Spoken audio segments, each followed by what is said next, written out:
Folks, we're back for Best of 2025 Part 2, and I just want to, look, I'm not going to plug anything here. I'm recording this on Christmas Day. This episode comes out tomorrow, and I am feeling very, very grateful for all of you that join us for this show. Some of you since the beginning, some of you more recently, and no matter where you are in this, whether you've been here for a while or not, just thank you for being here. Leighton and I love doing this show, and it really is a high point of my weekend of the last, 5+ years of my life. So thank you all for being here.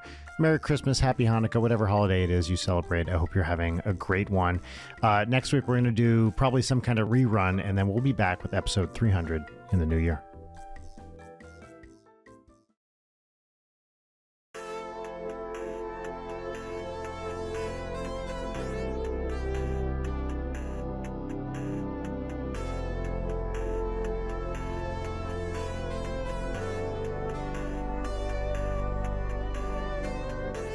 Now I'd like to open my alcoholic beverage because this is going to be another live review of... I thought this was the same brand as last time, but I guess a bunch of companies just started making baby canned cocktails at the same time. So this is Golden Rule's Margarita. My guess, terrible. I've never had a premix margarita that's any good because they always skimp on the tequila. I like that you have really specific complaints about canned premixed not just canned cocktails. beverages, pretty much everyone. A tiny sip. Not bad. All right, yeah. Not as strong as that bee's knee. Nope, I take it back. Bad. No. It's good. It's just I was like, oh, it's not that strong, and then it's like, boom, tequila. You know how tequila does. Now you're very like winter core. I am right very now. winter core. I'm wearing my black milk Fallout sweater, which is sick as hell. Speaking of things that I thought were going to be shit that I bought anyway, which is, this is maybe the one time a Reddit advertisement has ever worked on me, because it was an ad for this sweater, and I was like, oh no, a Fallout New Vegas themed women's clothing line from the company that made the infamous galaxy pattern leggings and skater dresses that plagued Tumblr in the 2010s. Surely this is gonna suck. Nope, this thing fucking rules. And I got other stuff. It's very happy with my Fallout core. Also, the sweater is just awesome. Yeah, and you've got your knit cap on. Got my knit cap. I've got my Jim Beam knit cap. I've got my nasal strip on because I can't breathe. And I also have all of my tarps and towels set up because it's about to rain. It's about to rain real hard here in LA. Yet another day on week 2 of nonstop loud construction. My entire apartment smelled like gas because they were running a generator directly outside my front door, which they had to move all of my shit in front of my front door out of the way so they could put the generator there. Crazy. My house smells like gas just because I fart in it like all the time. Well, and also the carbon monoxide leak. No, it's not a leak. That's there on purpose. It's because I need to get a little buzzed in the morning, Don't we all? Can we talk about the bit? Detectors down, volume up. That's my philosophy. Tune in, turn on, drop dead from carbon monoxide poisoning. We shouldn't joke about it, yet we are. I was going to say, well, you were going to talk about a bit, I believe, my child. Just did not moments ago, which was, it's always a real dice roll, Brian, if you open this up and your child's already on the call and I'm on speaker. Oh, believe me, I know. But I was pleased to see your child. We had a nice discussion about Christmas cookies that she and your wife baked that were delicious and that were consumed by me, very stoned, on multiple. I think those Hershey Bells kind of beat Hershey's Kisses chocolate distribution wise. I'm glad to hear that because Rachel gave me a cookie shopping list, so I went to the store. It was not the type that she meant.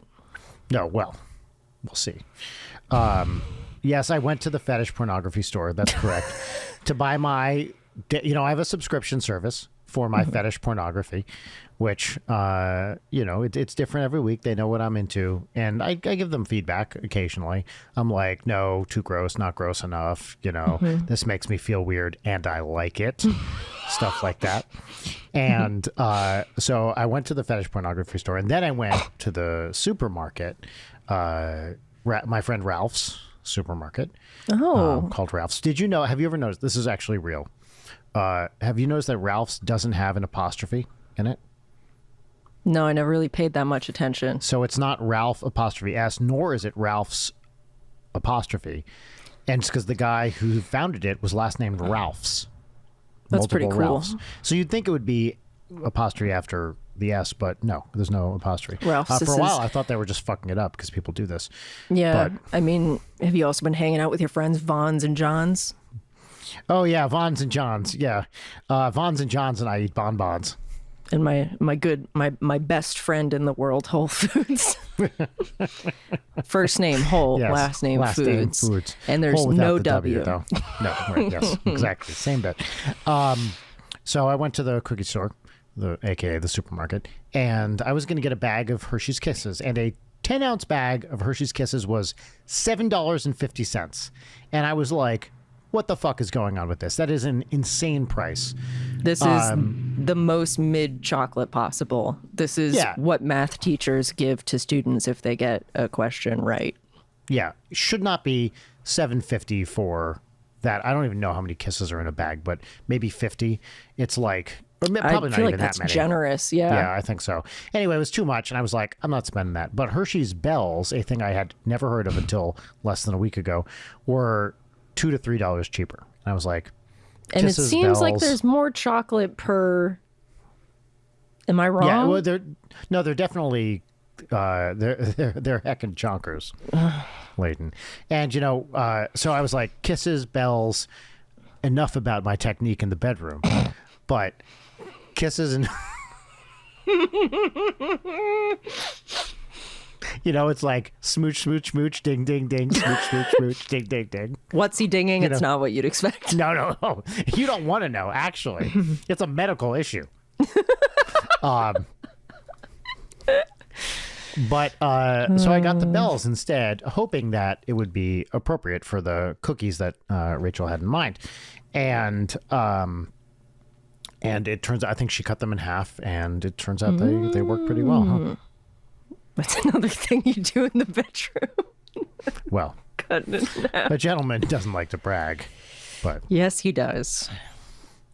Yeah, well, as I've said, my wife has described my lovemaking as upsetting and inconsolable. Also turgid, right? Yes, I believe what I said last time. What was it? Turgid and incomprehensible.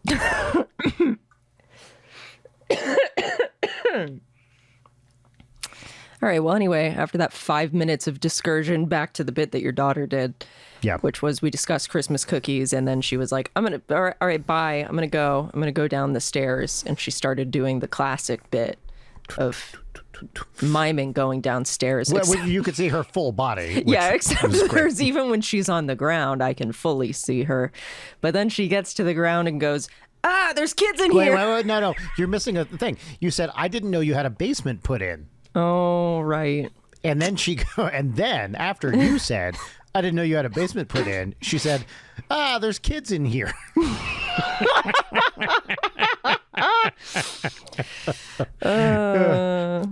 We're raising, I think comedy super soldier is the correct term.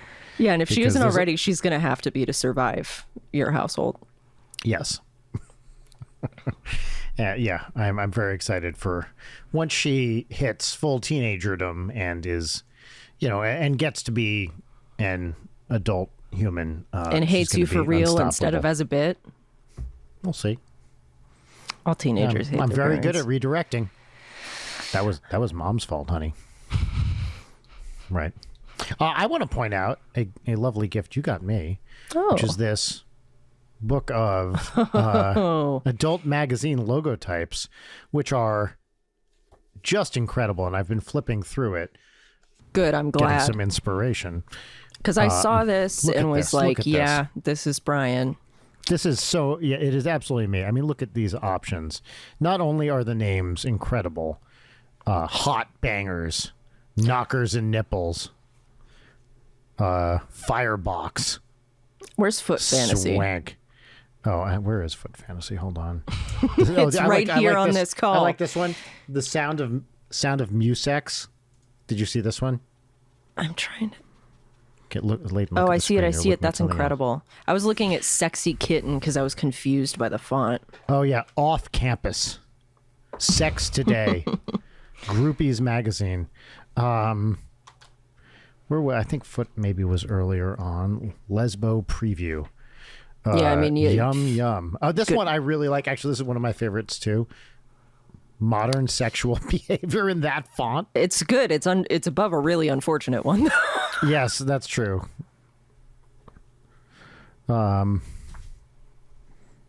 Weekend sex, weekend hyphenated. Yeah, these are really sex. great. Yeah, look, not all these are going to be as tasteful as the others. Orgies in color. Sorry, sex orgies in color. Oh, this is a good one. Cats.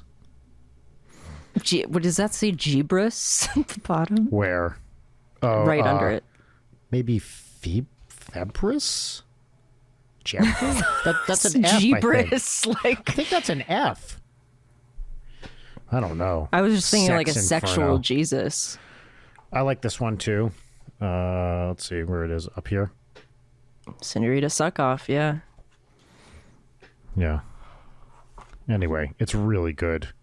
Bondage Annual, Spanking Fever, Nudes in leather. Look at the font on this one. Nudes in leather. I'm just seeing corporal. Oh, God. Now I'm seeing the worst lighting. No. Latexa. Yeah, it's pretty good. Fuck Yeah. Around the Clock. Big shout Female out. sexual fantasies hyphenated. Of course, we all remember Crack Magazine. Fling, Smooth, Cherry. With such noted alumni as Robert Ev Buns Yeah. and Chody Johnson. Heels, Hose, Boom. and Helpless. Got it. All right. For all you Nylon crackheads Mood, out there.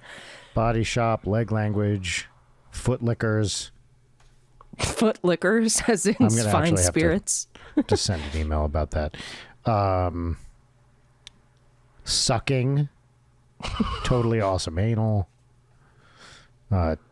TV Comics. With an X? TV Ass. Sexual Ecstasy. Sex Duet. Big Tops. Really good stuff here. Lickable Lovelies. Ew. Yeah. Just something called Tubs. Open Manhole. Not so Open kinks. Manhole is really good. Monsieur. Oral Lovers. Hot Knots. Cinema X. Adult Video News. Dominator. Closed Circuit TV. Ooh. Something just called Aware. Golden Girls. Anyway. Oh, actually, here we are. This is a good one. Ejaculation Magazine. Well, are these all magazine? Yeah, it says adult magazine logo type. Any Really magazine can be an ejaculation magazine. good. Yeah, tell if me you about it. believe. Big mean- shout out to Lock Books, fine purveyor of zines and indie published Really good books, stuff. from which I got this book and many other absolute bangers of gifts. When Yeah. I say that this place has quality in terms of like, I'm so fucking thoughtful to the film and art hose in my life. Jory Yeah. doesn't listen to this show, so I can say this, but they've got a So You've Purchased a Simpsons Pamphlet zine, Oh, that's really good. and it's just a collection of every pamphlet. Fantastic. I got Aaron a There's one called Perverted Orgies. I don't know any other kind. Yeah. I got Aaron like a book of like computer graphics card art. It's amazing. Yeah, I keep looking at these. Happy Time Mama. Now we're back where we started. Anyway, I love it. Thank you very much. Good. I'm very glad. Yep. And Audrey was like, "What's that?" And you're like, "Don't show her." Which only makes it all the more tempting. Yeah. So it is, well, what I was going to say before that I forgot to say is, it is, of course, December 23rd, a.k.a. Tibbs Eve. Now, do you know about Tibbs Eve? Leighton? I don't know about Tibbs Eve, and I just didn't want to jump in on our mutual wishing of Tibbs Eve to all the gamers because I felt my heart wouldn't be in it as a non-practicing Tibsian. Yeah, well, first of all, happy Tibbs Eve to everybody. So I'm going to read to you from the Wikipedia entry for Tibbs Eve, because Tibbs Eve is not just a Canadian thing, but it's like a Newfoundland Labrador thing. All right, so as a holiday, there's a Wikipedia article on Tibbs Eve, which I read to you from now. Tibbs Eve is a long-standing holiday in Newfoundland and Labrador. Sometime around World War II, people along the south coast of Newfoundland began to associate 23 December with the phrase Tibbs Eve and deemed it the first night during Advent when it was appropriate to have a drink. Advent was a sober religious time of year, and traditionally people would not drink alcohol until Christmas Day at the earliest. Tibbs Eve emerged as an excuse to imbibe 2 days earlier. So they invented a fucking holiday just to have a drink. Wow. A little bit earlier, and said, "Happy Tibbs Eve." Yeah, happy Tibbs Eve to you. It's like, so in some of the more orthodox forms of Judaism, there's certain things you're allowed to do on Shabbat, and there's a distinction between inside and outside. I don't really know the details here, so I'm going to be a little bit glib because I don't quite understand it. Glib? I know. Moi. Glibbing is also something that I'm into, by the way, and I don't want to describe what it is. Not women's glib, though. That's a sin. But there was a... No, because you teach a women's glib course. Oh, of course. Yeah, as only a man can. There are some places, and there was a place near where we lived in Jersey, where they had a magic line that was turned on and off by a rabbi called an eruv, I think, where they defined part of outside to be technically inside. So they drew a line basically around an entire town, and you could check on a website to see if the line was on. And if the line was on, then outside became inside as per law. So you could do things inside that were then technically inside. Like what? It is...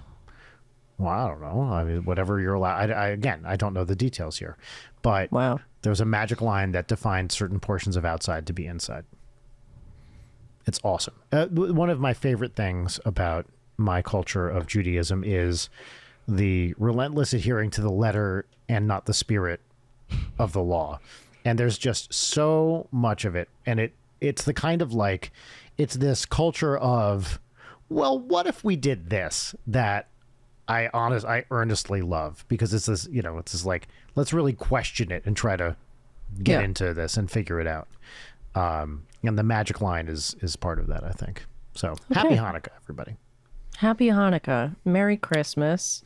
We actually went over to my cousin's house for Hanukkah on the last night, and we had a lovely Hanukkah meal. And she gave us some of her old books. She's much older than I am, and has some old books, and we found stuck in the leaves of these books old cards from New York in the 40s and 50s.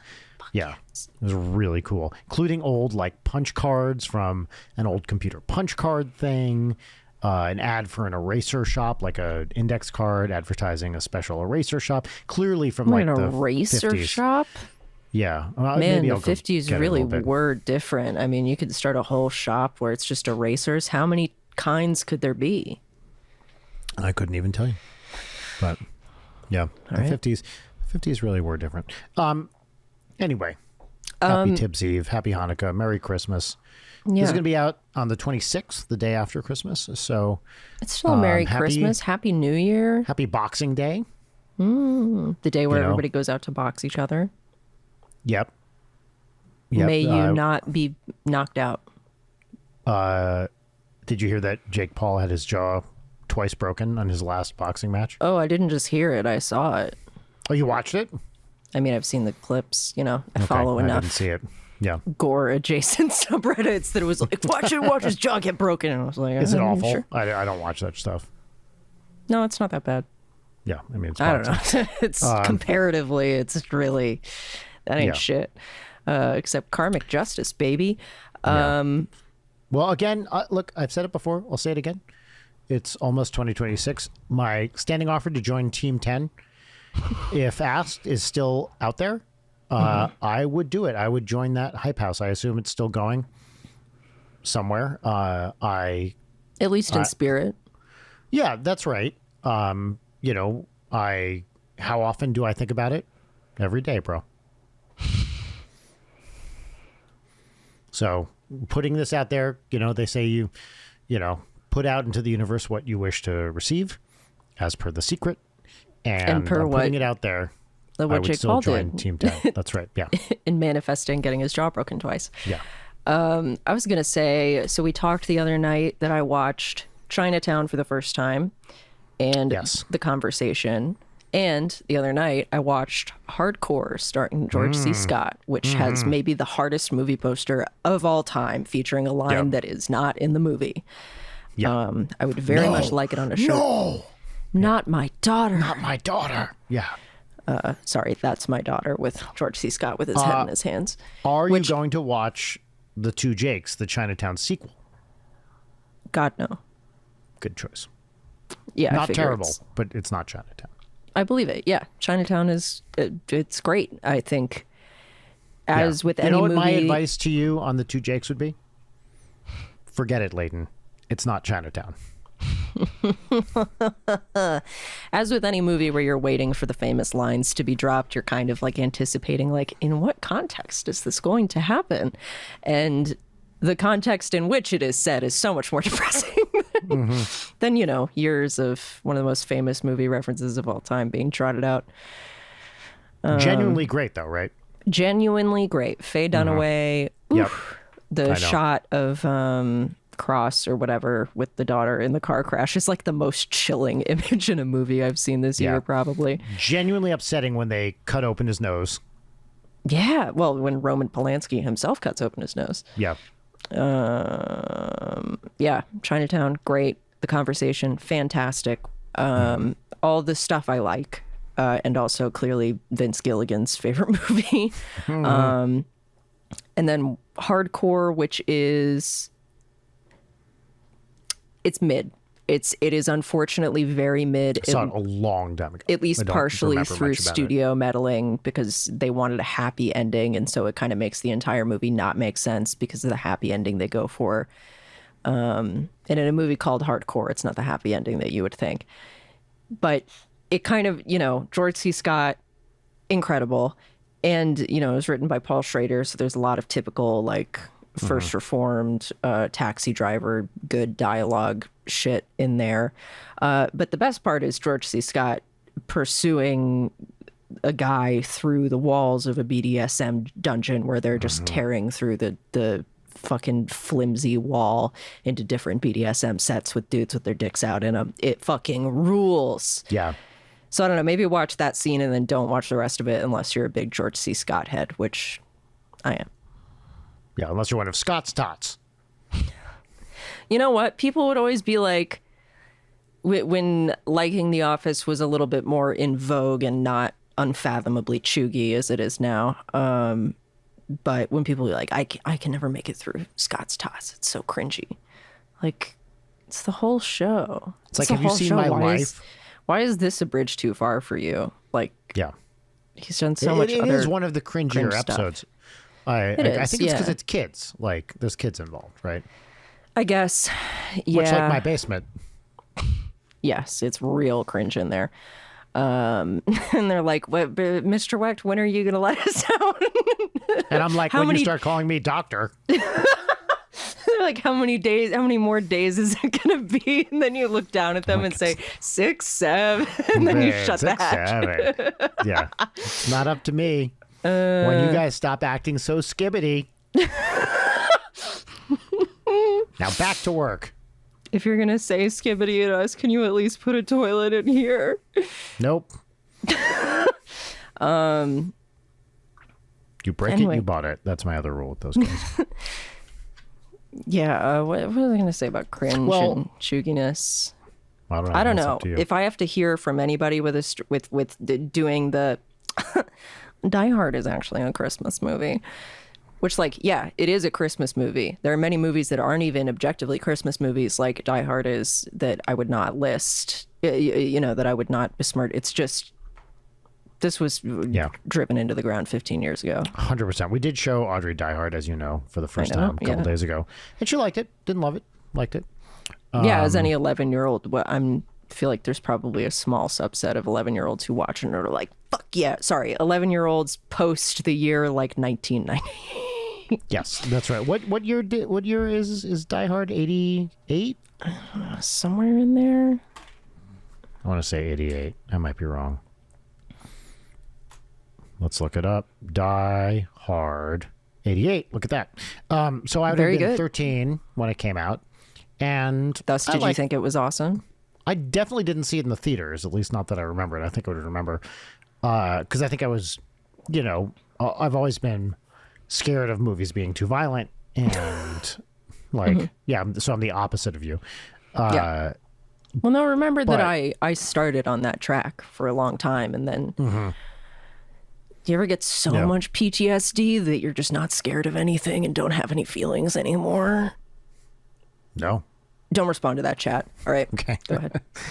So I think I saw it on video and liked it at the time. And also, of course, that was my first introduction to Alan Rickman, or my introduction, I should say, to Alan Rickman. And then once you get that Alan Rickman bug, like, yeah, I like Bruce Willis, but there's nothing better than Alan Rickman. No, there really isn't. Oh, so we have been watching the show Elspeth with Audrey, which is a spinoff of the Good Wife, Good Fight universe, which I've never seen anything in. It's like a procedural starring Carrie Preston, aka Michael Emerson's wife. And she's great.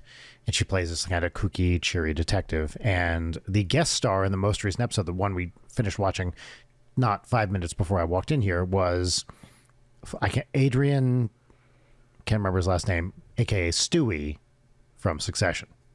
Oh, that guy. Yeah, that guy. And he was great. Like, yeah, he's a real treat in Succession. Yeah, he's great as Stewie, and he was awesome on this show as well. Do you know who else is on this show with a minor recurring role? Is Julianne Emery, aka Mrs. Kettleman. Wow. That's really exciting. Yes. You should read the Alan Sepinwall Better Call Saul book. I should, actually. I keep meaning to get it, and I haven't done it yet. But she's great. Yeah, she's a treat. Was getting to show our mutual friend a bunch of Always Sunny eps that any reasonable person who has seen any Always Sunny should have seen by this point, but somehow hadn't. So it was a real joy. We watched the Always Sunny Christmas special the other night from like season 6. Did You Fuck My Fucking Mom, Santa? But yeah, just reminding me of the recurring both waiter and also the like job resume guy in the Pepe Sylvia episode that has like the best bloopers of the whole show for that scene where he's reading the resume. That guy, and then Uncle Jack or whatever. I used to know his name, and being I can't in Better Call Saul. Yeah. Well, why are we here tonight, Leighton? Well, first of all, we should introduce the show. This is Leighton Night with Brian Wecht. My name is Dr. Brian Wecht, and over here we have my collaborator, Leighton Gray. Hi, I'm Leighton Gray, and only one of the people on this call has children in their basement. But whom? Who could it be? Yeah, this is the last episode of Leighton Night with Brian Wecht of 2025, of course. Which is forever. Who knows? The network is going to cancel us in between seasons. Well, no, it's not that. It's that in about, I don't know, a week, I'm burning all my bridges. Ooh. With one heroic act. Heroic act. Heroic? Heroic. Oh, I like that. Yes. I'm going to make myself, what's the word I'm looking for? Untouchable. Like, you're not going to be able to get near me. Radioactive, I believe. Oh, okay. Yeah. Is the term. Yeah. Does it involve my basement kids? AKA Daddy's gang? I don't know. Daddy's Little Rascals. Yeah, well, that's what I was saying. I mean, in theory. Now, this is not me admitting to anything. So, allegedly. I could be starting a new franchise. You're starting a podcast without me? It's not a podcast. It's a full audiovisual experience, not in podcast form, in which I have a gang of little scamps that I've been palling around with, and we get up to various hijinks and mischief in the greater Los Angeles area. They keep saying, we got to bring filming back to L.A., right? Famously, it's too expensive to film here. Well, not if you don't pay the actors, right? So the trick is you get them underage. They'll sign anything you put in front of them, right? And then you just can go out and film them. And if they're filming and editing too, you don't need to pay them for that either. Right. So it's actually not, and you don't get permits for any of this because it's, look, officer, I'm just out with my boys, right? Out with my kids. We're just having a day on the town, right? Yes, we need to be at this water treatment facility. It's just,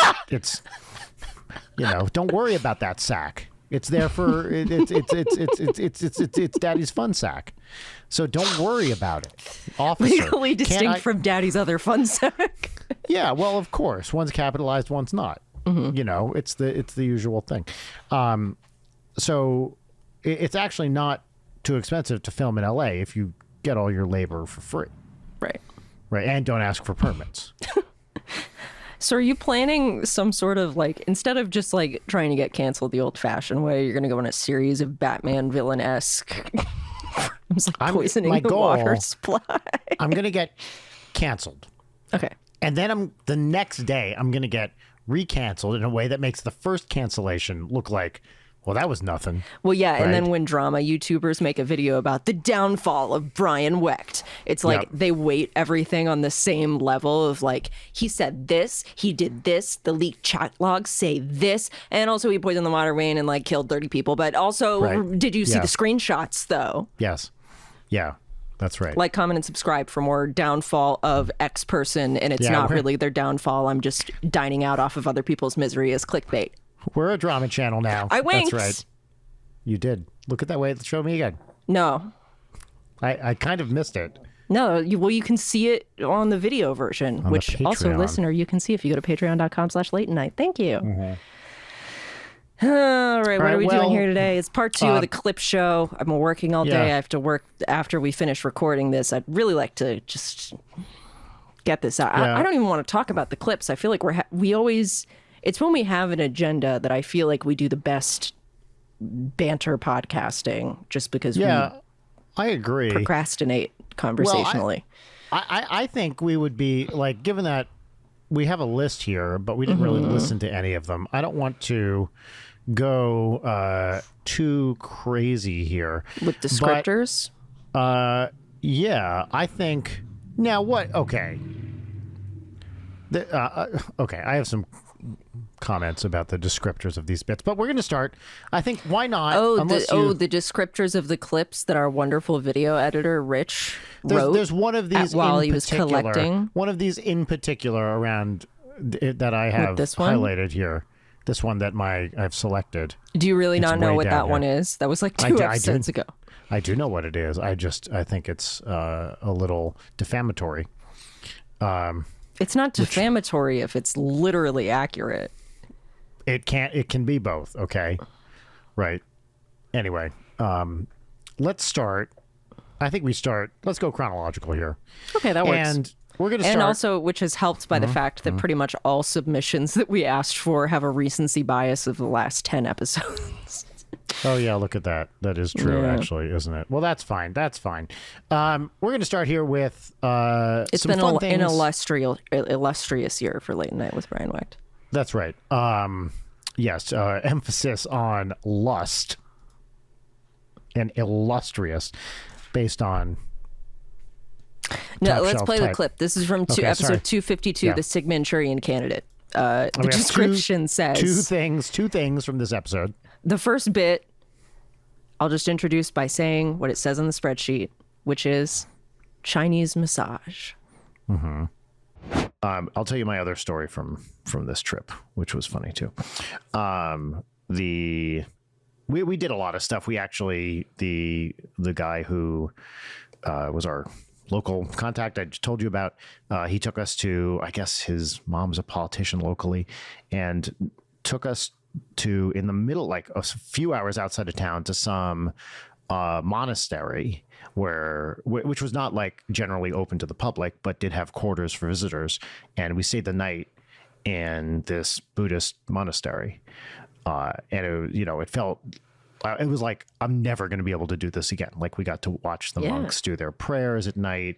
They fed us this beautiful vegetarian meal. We did a hike in the middle of the woods. It was amazing. It's like one of those things where it's like, how will I ever do this? So great.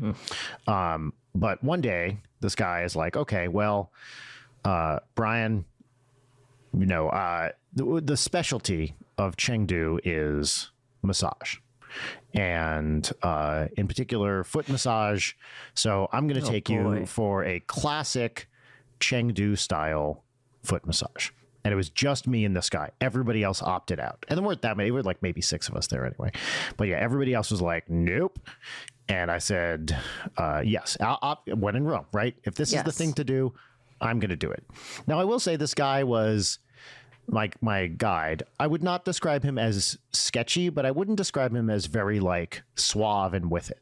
Okay. Sure. A little bit naive. Nice guy, a little on the naive side, maybe, but definitely, he's from the area. He knows it really well. Yeah. So we go to this part of town that is nowhere near where I'm staying. And we walk up to I think it was the 2nd floor of some strip mall looking place. And, all right. Already looking good. Yep. It's like very nondescript on the outside. We walk inside, there's a little fake river. There's a flower covered bridge over this little fake river. There's like nice couches, except it's the lowest rent version of what I'm describing. Yes. Right. It looks like, it's just fake fancy. Right. So my friend and I, we sit down. The guy in a tuxedo comes out. They talk to each other. I don't speak the language, so I can't understand anything. And then a few minutes later, this tuxedo guy walks out with a line of women. And my guide says to me, pick one. And I was like, excuse me? By the way, what I was told was, we're going for a foot massage. Yes. I picture we're going basically to like a nail salon or something. I'm going to sit in the chair. Someone's going to, give me a foot massage for a little bit. That's it. I did not picture we're going to this whole thing. Pick one. And I was like, already weird. Yes. Okay, fine. I gesture at the woman closest to me. My friend picks his person, and we get escorted into a room with 2 beds. And I'm like, what is about to happen here? And, the beds are like red. They're tastefully appointed, but in a tacky way. There's like flower petals on them. There's a TV playing local news, which of course I can't understand. I don't know why that's the funniest detail so far. Now, to clarify, are these like massage beds or like bed beds? They are bed beds. They are standard like blankets and pillows and cushions beds. What size are these beds? They're like double beds. Okay. There's 2 of them. Oh boy. And we get in there. The tuxedo guy, the women have, gone off somewhere. Tuxedo guy comes in, talks to my friend. Friend says, get undressed. And I'm like, well, by the way, I do not know this guy well. This is not a guy like we're best buds. You're like chill, I hadn't even met him in England. He was a guy who used to be at this university. And now he'd been back in China for several years. I didn't know this guy. I certainly am not like, I'd spent a week or whatever, a couple weeks with him at this point. We were not good friends. I barely knew him. And suddenly he's like, yeah, undress. And I'm like, undress? He's like, yeah, down to your underwear. Being a people pleaser and a people pleasurer, I'm like, you know what? This is 80%, I'm sure this is not a prostitution type thing. 20%, something really uncool is going to happen. I'm going to have to tap out like immediately. I think I've been told this is a massage. So I am willing to accept that this is some kind of massage. Also, what does a massage in Chengdu look like? I don't know. I've never done it. Maybe this is completely bog standard stuff. Maybe this is a completely fucked situation and I have no basis for deciding which is which. Nevertheless, I'm going to trust my friend who knows, who grew up there, knows the local customs, also knows, lived in England for a while, knows the Western world, and is not, I hope, going to put me in a situation where I'm going to have to explain something to my wife. And of course, just to say the very obvious thing here, there was no situation here in which I would end up having sex with someone. Well, in my life, I mean, just in general. Yeah. But certainly not in a massage parlor in the middle of Chengdu. Right. So after I'm like, you know what? Fucking fine. I undress. I get under the covers. I'm in my boxers. That's it.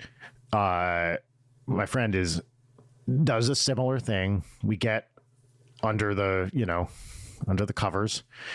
And after a few minutes, the two women we had picked walk in and proceed to give me the roughest, most brutal massage of my entire life. Like I feel like I tweaked my shoulder during this because at one point the woman like whips my arm around. I'm like, fuck, my shoulder. Like it was insane.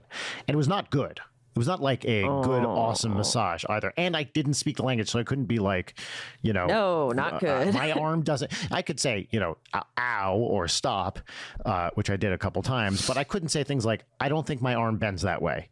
And it was like nuts. And it lasted forever.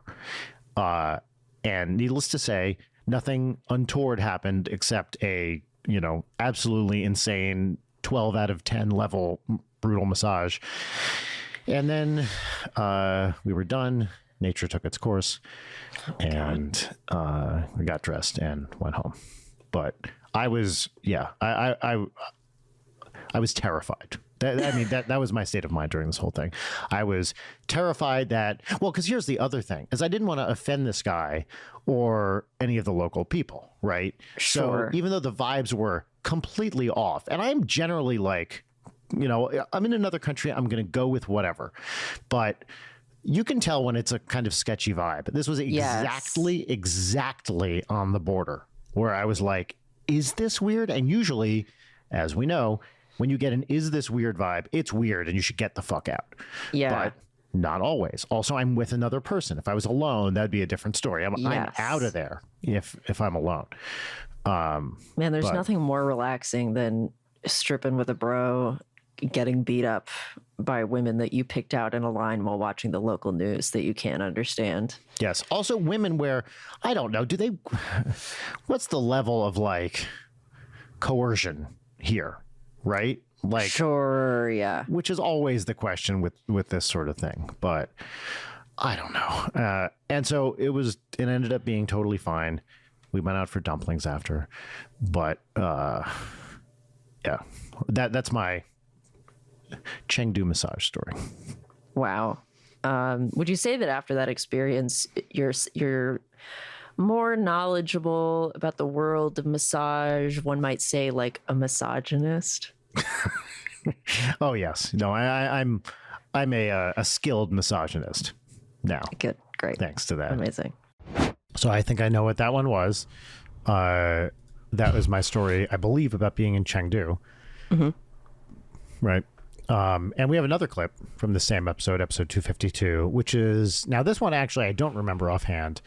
It says Brian's midlife crisis / sex playlist. But I do want to say, before we get into this, that I take my sex playlist. I put a lot of work into my sex playlist. So it's going to be so funny if that's the exact joke that you're making in this bit. I also interpreted this I've never as repeated a joke. I've interpreted this as Brian's midlife. There's a separation here. Crisis / sex playlist. See, yeah. Well, you don't want to see my midlife sex playlist. Right. Yeah. Yeah. All right. Play the clip. Do you think there's a midlife crisis in your future, or do you feel like you've already done that? No, I'm actually hitting. Hold on. 10, 9, 8, 7, 6, 5, 5.5, 4, 3, 2, 1. Time for a midlife crisis. What's going on?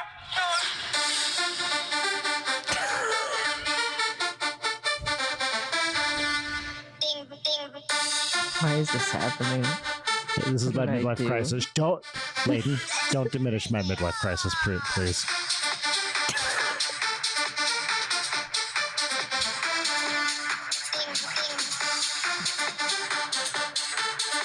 This is also my sex playlist.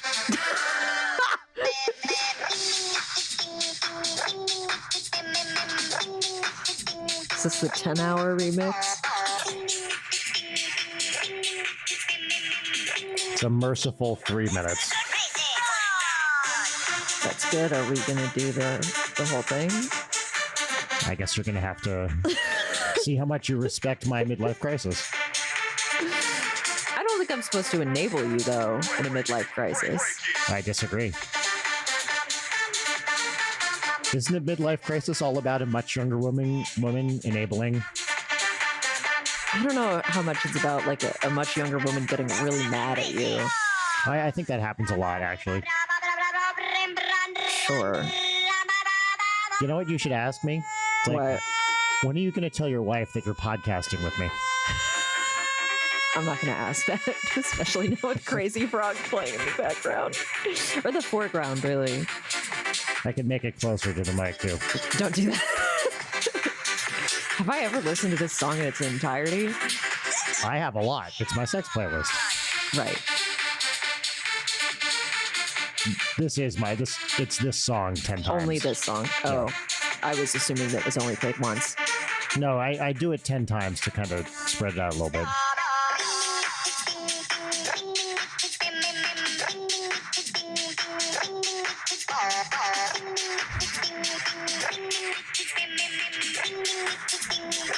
How close do you think we are to the end? I feel like there's 3 minutes left. That's Crazy Frog, baby. That's the genius. That's just completely interminable. Oh, I forgot about the break it. That's usually... Well, I've got other stuff going on when that happens, usually. Sure, yeah. I mean, it's breaking something. Maybe my will to live.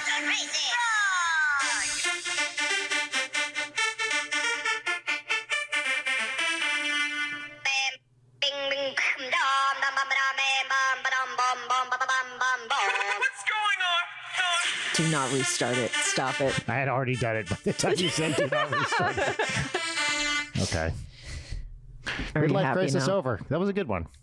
Wow. Has anybody done like a soft lo-fi acoustic cover of that song? I don't know, but Trey Magnifique might. Yo. Okay, great. What a Very great fun. clip. Here, I'm going to check off Disgust Very nice. here, which is my current emotion after listening to that.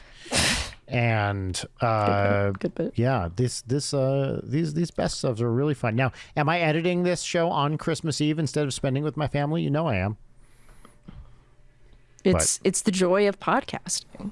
The joy of podcasting. Rachel was like, every other podcast is taking the week off.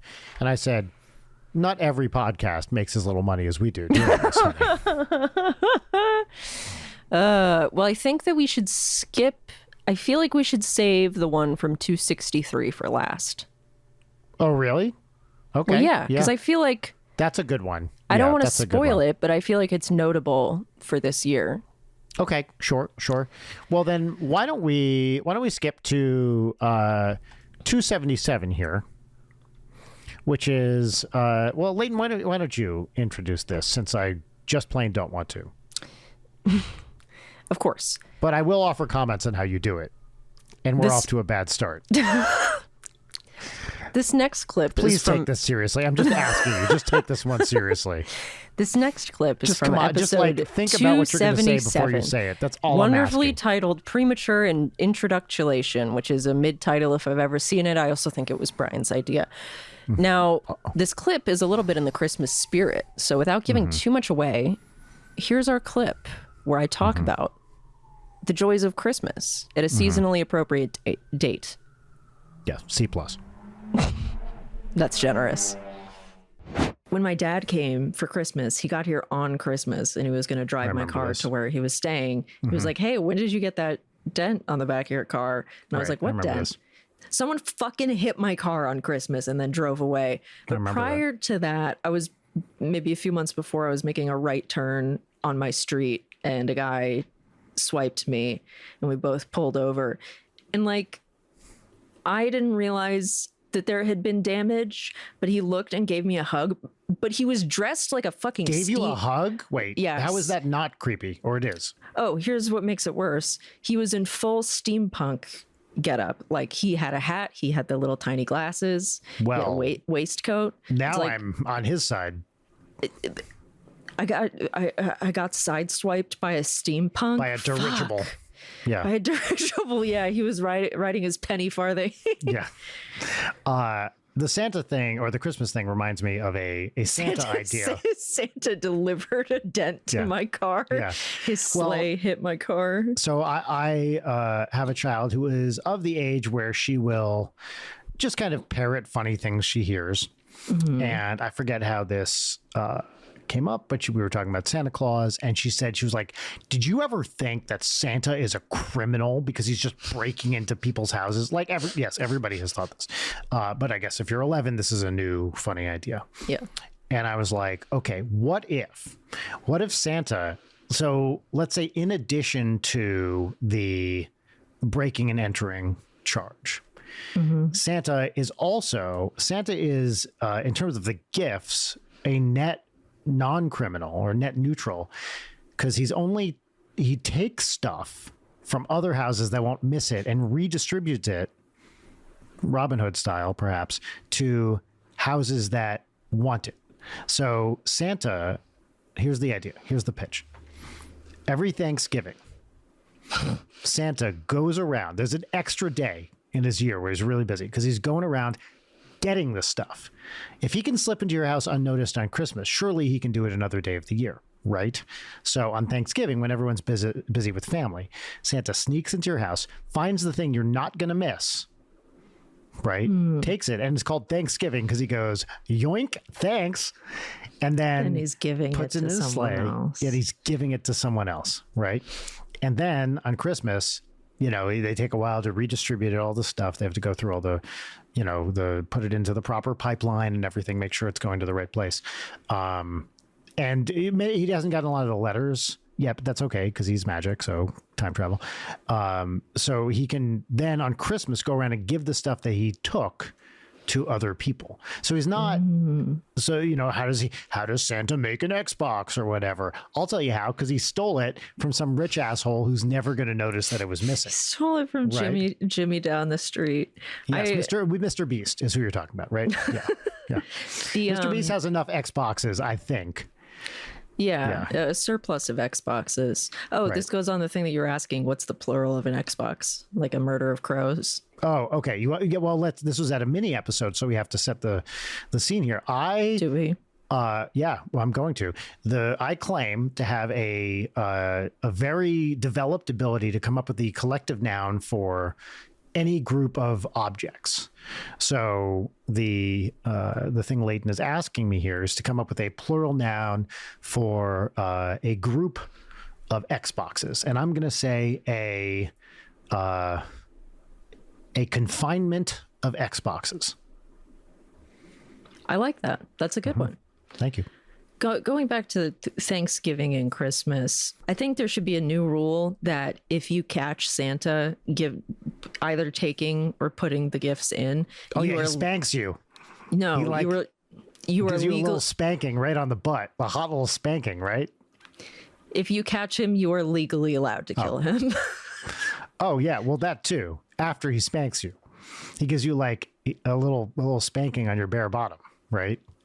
And then you can now you see you're thinking about it. See, I saw the eyebrow raise. It's you're considering the possibility. I don't like it.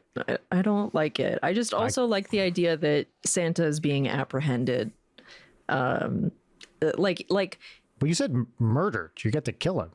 Yeah, I know. But that's part of it. There's a bounty on his head. What if? Well, what isn't if, this the Santa Claus? Isn't this literally what happens? No, but you don't replace him. Oh, he's just fucking dead. And whoever kills Santa gets all the gifts. Oh, gets all the toys. I see. Yeah. You get to keep it. So there's a massive, among people who are of such a temperament, a massive hunt every Christmas Eve to kill Santa. And he knows if you're on the naughty list, i.e. want to kill him and have the means. And so people start training. This. Yes, people start training definition. Child militias. Because he's not going to suspect a child to have a shotgun waiting, aimed at the chimney. That's right.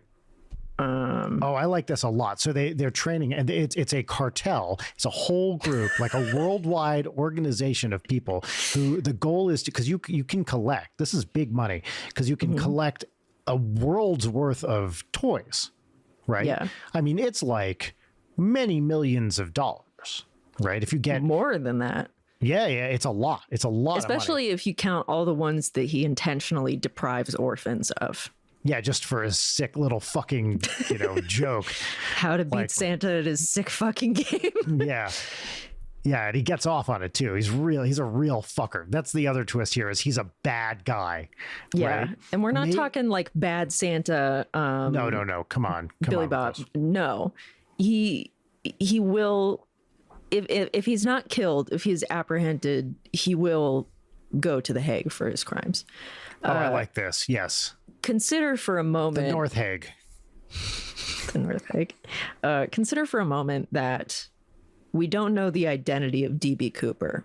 They never found his body. They never really found his money. He was just a cool guy. Another article about this week. I see D.B. Cooper articles. Yeah, I saw something recently. Well, because it's always like, I'm the child of a guy who's in the military, who has a parachute, and blah, blah, blah, blah. Yeah. What if that was Santa? If D.B. Cooper, sorry, which way are we going here? Santa briefly popped into the real world to become D.B. Cooper and then fucked off, or the guy or D.B. Cooper, like, briefly became Santa. Which way are we? Or sorry, became Santa.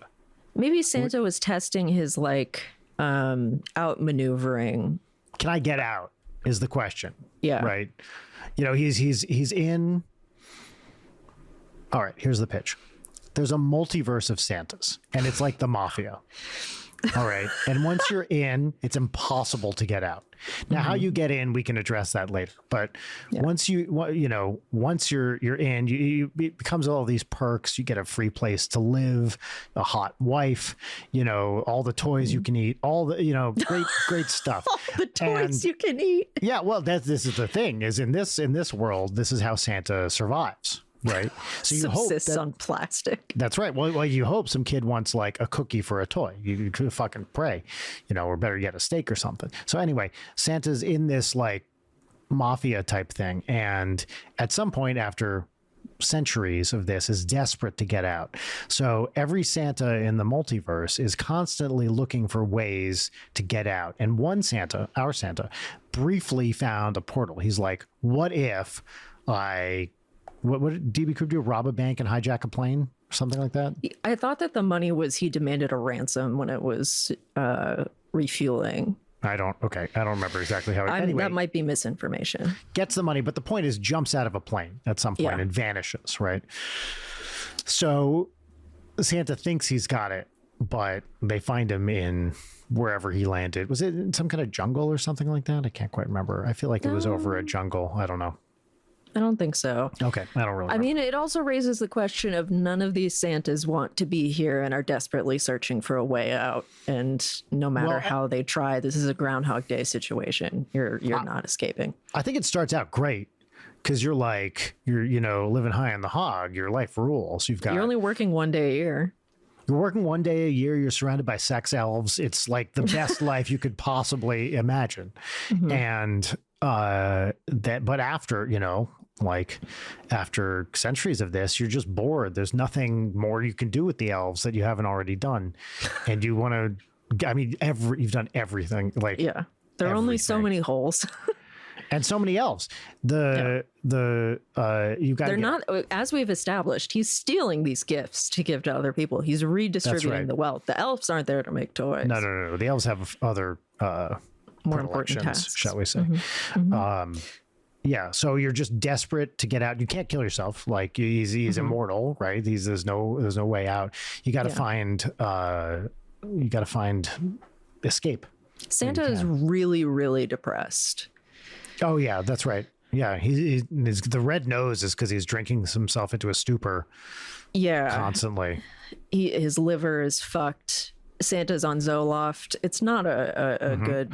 Which good kind time of for sounds like a Christmas drink when you think about it, right? Santa's on Zoloft. A nice piping hot cup of Zoloft. All right. What a story. What a great clip. Do you want to comment on that? No. Now, I feel like this is kind of a sequel to you almost getting hit, or you actually, well, basically getting hit by a car when we went out to dinner with Jory, which, by the way, we still have to do. We haven't done it this year. Oh, that's true. Yeah. Have you left my dad hanging? Yeah. Okay, well, can you apologize to him personally right now, because he is listening to this? My first rule is, of course, never apologize. But I can hypothetically, look, I got to live my life. I didn't come here to make friends. I'm going to be me in the best way I can be me while being true to being me. And if that involves stepping on other people or inconveniencing them in a frankly hilarious way, that's not really my problem, or I don't want to say intention, because who knows what my intentions are, least of all me, but that's not something I really need to deal with right now or ever, unless we get the cops involved, which I seriously don't recommend you do, because I do have an extensive legal team behind me at every available opportunity, which are well funded and are frankly pit bulls. So if you want to come at me with the cops, I'm going to come back at you. You're going to release the hounds. Do you know the band Avenged Sevenfold? If you come at me, I will avenge you eightfold.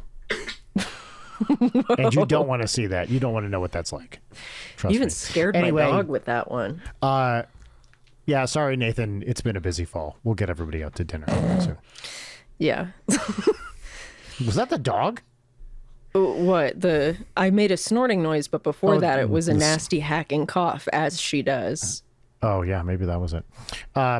Anyway, okay. Look at this fucking moron.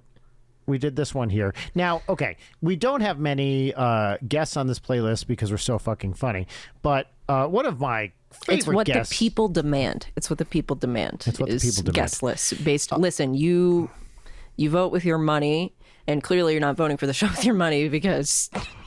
It's fine. It's fine. It's fine. No, it's fine. Sorry. We do that joke all the time. It's genuinely...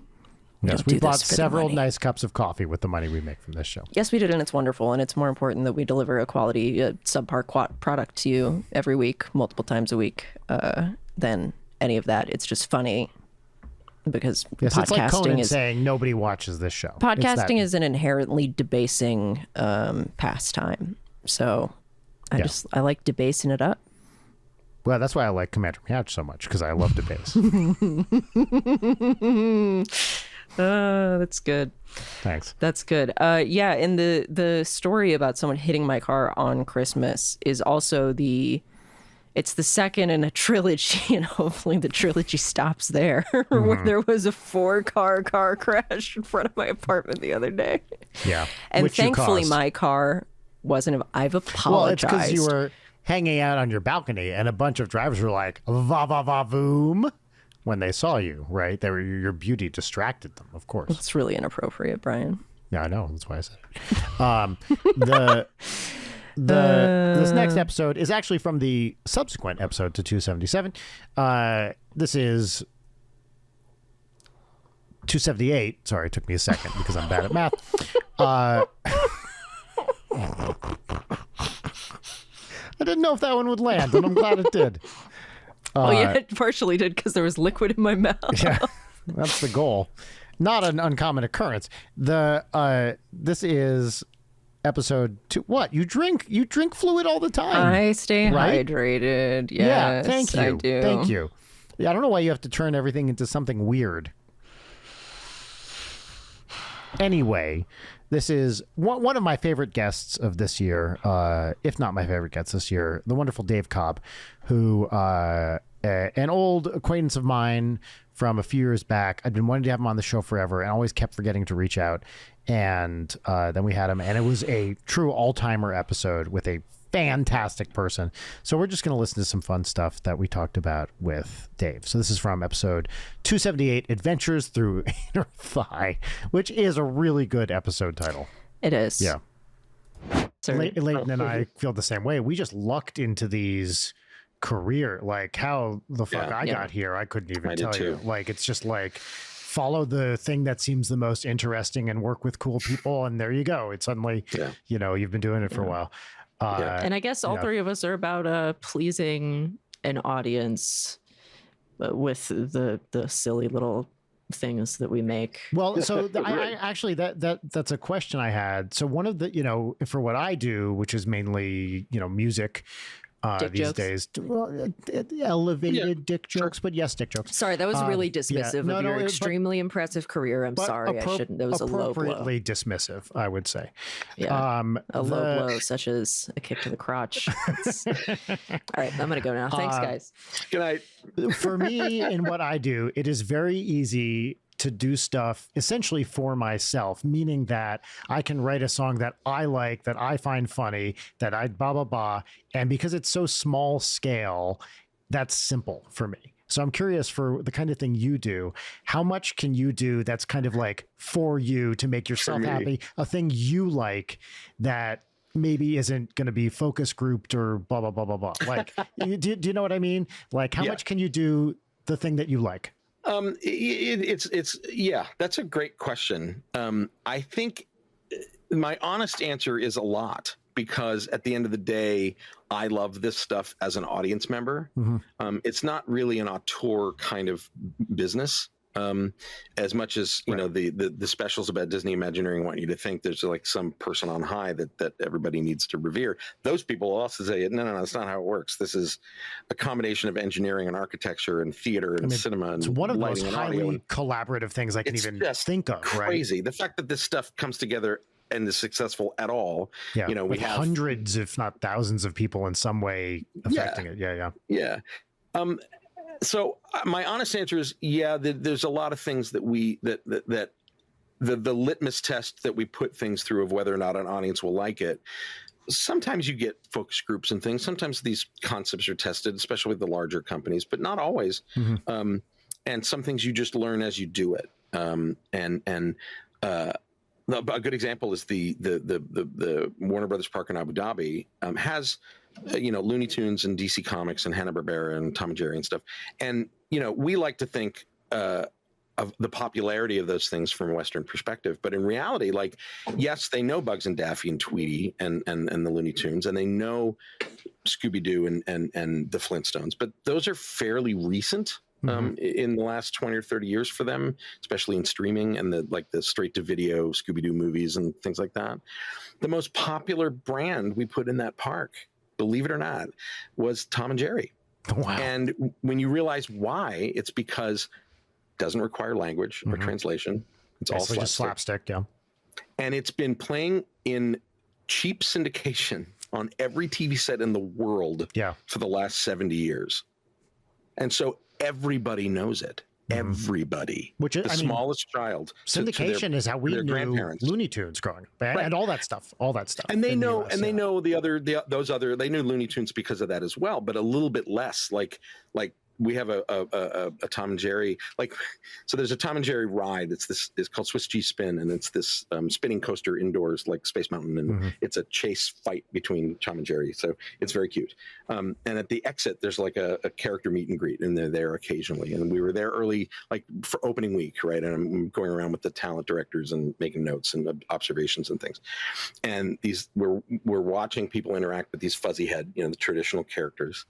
And these two guys next to me, I'm just out of earshot. They're waiting their turn. They're in their 20s, and they go, "Why are they friends? They shouldn't be friends." And a light bulb goes off in my head. I'm like, "Oh my God, he's right." So the performers go on break. We go backstage. They take their heads off, and we talk. And I'm like, "Here's what I heard," and they're like, "Oh my God, you're right." And so they work up this like frenemy, like back to back, like, you know, push shoving each other. And they work up a little business, and they come back out, and the crowd ate it up. That's awesome. And it was just one of those things where it's like, you look at these things from a branding perspective, and it's easy to go, "Oh, Tom and Jerry, the cat and the mouse, and they are who they are." And it's like, people have an emotional ownership of these things for a very particular reason, and that's a perfect example of like learning on the job and learning from the audience. Yes, you know? totally. But I like, there's a lot of me and a lot of the teams that I work with in this stuff, because especially in something like Warner Brothers World Abu Dhabi, because we all grew up with these stories, and we are translating them for an audience that mostly knows the basics of them. But we had a canvas that was this incredible scope and budget. And a good example is Looney Tunes. I mentioned this briefly before. So our Looney Tunes area is this small town. It's like a small early century American town. And it's got a little vaudeville theater where Bugs and Daffy got their start. Like, we gave them a little backstory. And there's a big spooky mansion over in the corner. And that was the old rail baron or oil baron who started the town. And now it's this spooky museum of mysteries for the Scooby-Doo ride. On the corner of town there's gates that lead to like a brick sort of warehouse building. It became at a certain point, it became an industry town and a boom town. And that industry is, of course, Acme, right? Yep. And so, and the Acme gates that you walk under have a little anvil in the logo, and it says "Caveat emptor." Beware. Yeah. So, but like, you know, we think of what is Acme. What does it look like? What is Acme as a place, right? And this is where our deep love of it we got to sort of play with it, because it just didn't exist in the canon. It didn't exist in style guides. Right. You just see the products. You see the products, and that's it. You saw, you know, in Roger Rabbit, which isn't even a Warner Brothers movie, they had the big brick warehouse full of stuff, and there's kind of that vibe. But what is it, right? And so we had this attraction that was called Animayhem, and it was a shooting gallery, right through shooting gallery, like sort of Toy Story Mania kind of 3D, and you went through you were a product delivery person for Acme with a package scanner, basically, and you were going through all the worlds of Looney Tunes. Yeah, and it's charming and fun, and we got all the voices in there and all the classic characters, and but it was going to start at Acme R&D. Like we said, we've got the Acme warehouse over there, which is where all the products live, and that's a bunch of like kids play equipment and little spinny rides and things. And then across the street was this, like, once they got successful, what did they look like? And the easiest way to describe it is we developed a look for the building and the interiors and everything in the queue that was Looney Tunes meets Mad Men. It was mid-century Looney Tunes, mid-century Acme. And so we had a timeline of products that it all began with an anvil, and then they expanded into, you know, giant magnets and rocket skates and everything. And, you know, there's a whole bunch of shelves that say, you know, awards and commendations, and there's like one, and it's all full of cobwebs. You know, like, so we got to play with all the jokes, all the backstory of what Acme was and how it got to be what it is, without any sort of inspiration other than what we know and love about seeing them when they misfire in Wile E. Coyote's hands. So I was going to ask, but real quick, it just occurred to me, I've never been totally sure, are the products defective, or is he just using them wrong? Is there a canonical answer to that? Yes. Okay. Yes. Great. Okay. Great. Yes. Yeah. I think that they will fight to the death in court that the products are fine, and it's the fault of the user. But who knows? I mean, we have a movie that we're waiting to see, Coyote versus Acme, that is going to maybe answer that question. And it's supposedly great. I have friends who saw it. I'm very excited to see it. I released the cut. I want to see it so bad. I'm very excited. Yeah. But things like that, like those kind of details, are things that are representative of our team's love and our deep understanding of these things.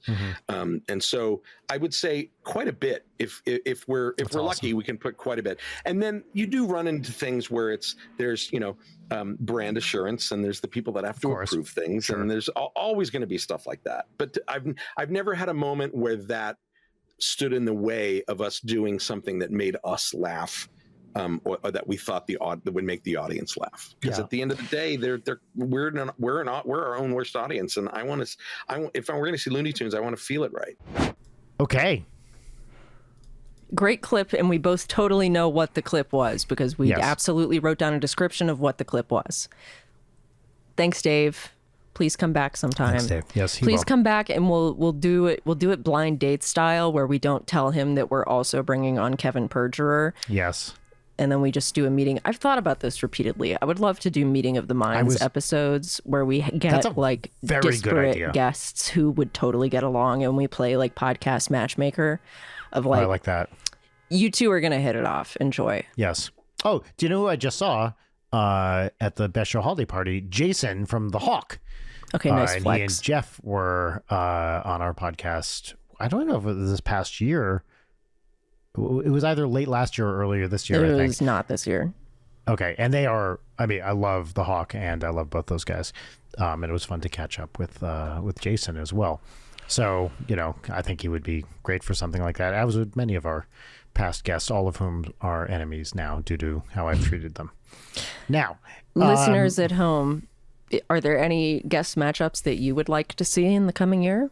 Because this is actually a great idea, and I've repeatedly thought about it, but I don't think we've ever talked about it. I don't think you've ever mentioned it before. I think it's a really good idea. Because I've also thought about like round tables, because I always want to like reach out to ASMR people, and then I'm like, it would almost be better if we just got like 5 ASMR people on at the same time and hosted like a round table. But another thing that I thought of was, and again, this one is repeatedly. By the way you're smiling, I can already tell this is going to be a good one. This one's repeatedly come to me. But getting like 5 people who all do the downfall of XYZ drama channels, who most assuredly all fucking hate each other, get them on a call, and then be like, so how do you guys sleep at night?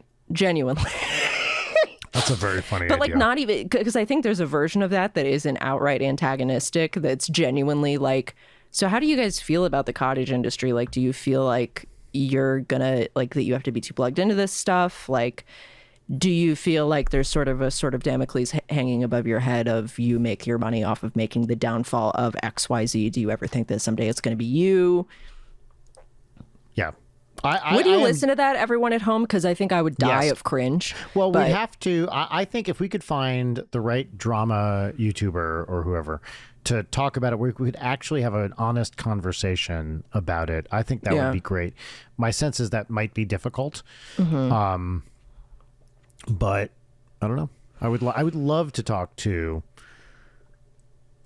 What do I want to say? I would love to talk to someone who does that sort of thing and does it kind of open-heartedly and with good intentions, but I'm not sure that's possible. There are a couple of people I can think of who do the good intentions version of it, but the people that I'm talking about are not those people. The people with good intentions would get their own full episode, and I would like to have them on in the coming year, and I'll need to add them to the spreadsheet. The ones I'm talking about for a round table, not those people. Yeah. Because, I mean, we just don't have, not that I want to start having, guests who kind of suck, but we really we go with like-minded guests on this show, and sometimes I think we also don't want to platform assholes. I'm not talking about platforming assholes per se. I'm talking about just people who are functionally very, very different from us in terms of taste and vocation and whatnot. It can't all be middle-aged white guys with a background in science who also like comedy and niche interests. Come on. You mean middle America? My favorite guests. Yeah. I pitched an idea to Rachel yesterday. Jubilee, the channel, it's like 20X and 1Y. Yeah. 20 Smurfs, 1 Gargamel. I mean, isn't that kind of how it is anyway? That's literally all of them, yes. Okay. Yeah. And a few that are made up for the purposes of Jubilee. Yeah, that I've got no time. This for is that a channel. thing. This is maybe too good of an idea to say on the show, but I sure shit ain't gonna do it. Of doing a drama channel where every single piece of the information is completely made up. All of the people involved are made up. You make up fake screenshots, fake drama. The entire thing that's fun. from beginning to end That's is a made up, really and good you treat idea. it like it's real. I like that a lot. Ethical Yeah. drama channels. What would the name of that channel be? It would have to be Dramaturgid? something dramaturgically. Yeah. It would it would need to be like a typical name for it. I don't want to give away the bit. You're at no point do you ever say it's the bit. It's you never break kayfabe ever. What are the names of these channels? Like normally it's just like the name of the person doing it, right? Yeah, it'll be like a name or like whatever name they picked on YouTube when they were 13 and they're stuck with it then. Yeah, Yeah, Pants it is. Droppa. It is interesting how many Right? of those channels associate with their names. I think that's an Yes. interesting choice, especially for that particular thing. Yeah, I agree. Well, anyway, I wanted to break up these clips with a little bit of discussion in between. So there was another thing that I wanted to talk about as we reflect on this past year, because I don't want to reflect on it emotionally or accomplishment-wise. I would prefer to just talk about something that is completely shallow and meaningless, such as what were our best episode titles of the year? Oh, we do this in here. Okay. Yeah, no, I well- don't care what the listeners. I mean, I do care what the listeners have to say. Please sound off in the comments that I won't read down below. As we've discussed, it reminds me of Milton Babbitt's essay, a composer. Who cares if you listen? Which is pretty similar. All right, so I'm going to look up. Let's see. Let's look up our. And I'm trying Episode to not titles. just read these sequentially. Here we go. Because Podcasts. I've gotten to I woke my boy and I'm already like strong contender. Now we do. Let's see. We have. I'm going to go back all the way to January. Here we are. I'm just going to read ones I like as I leaf through these here. Toes Wide Shut is a good one. That is a very good one.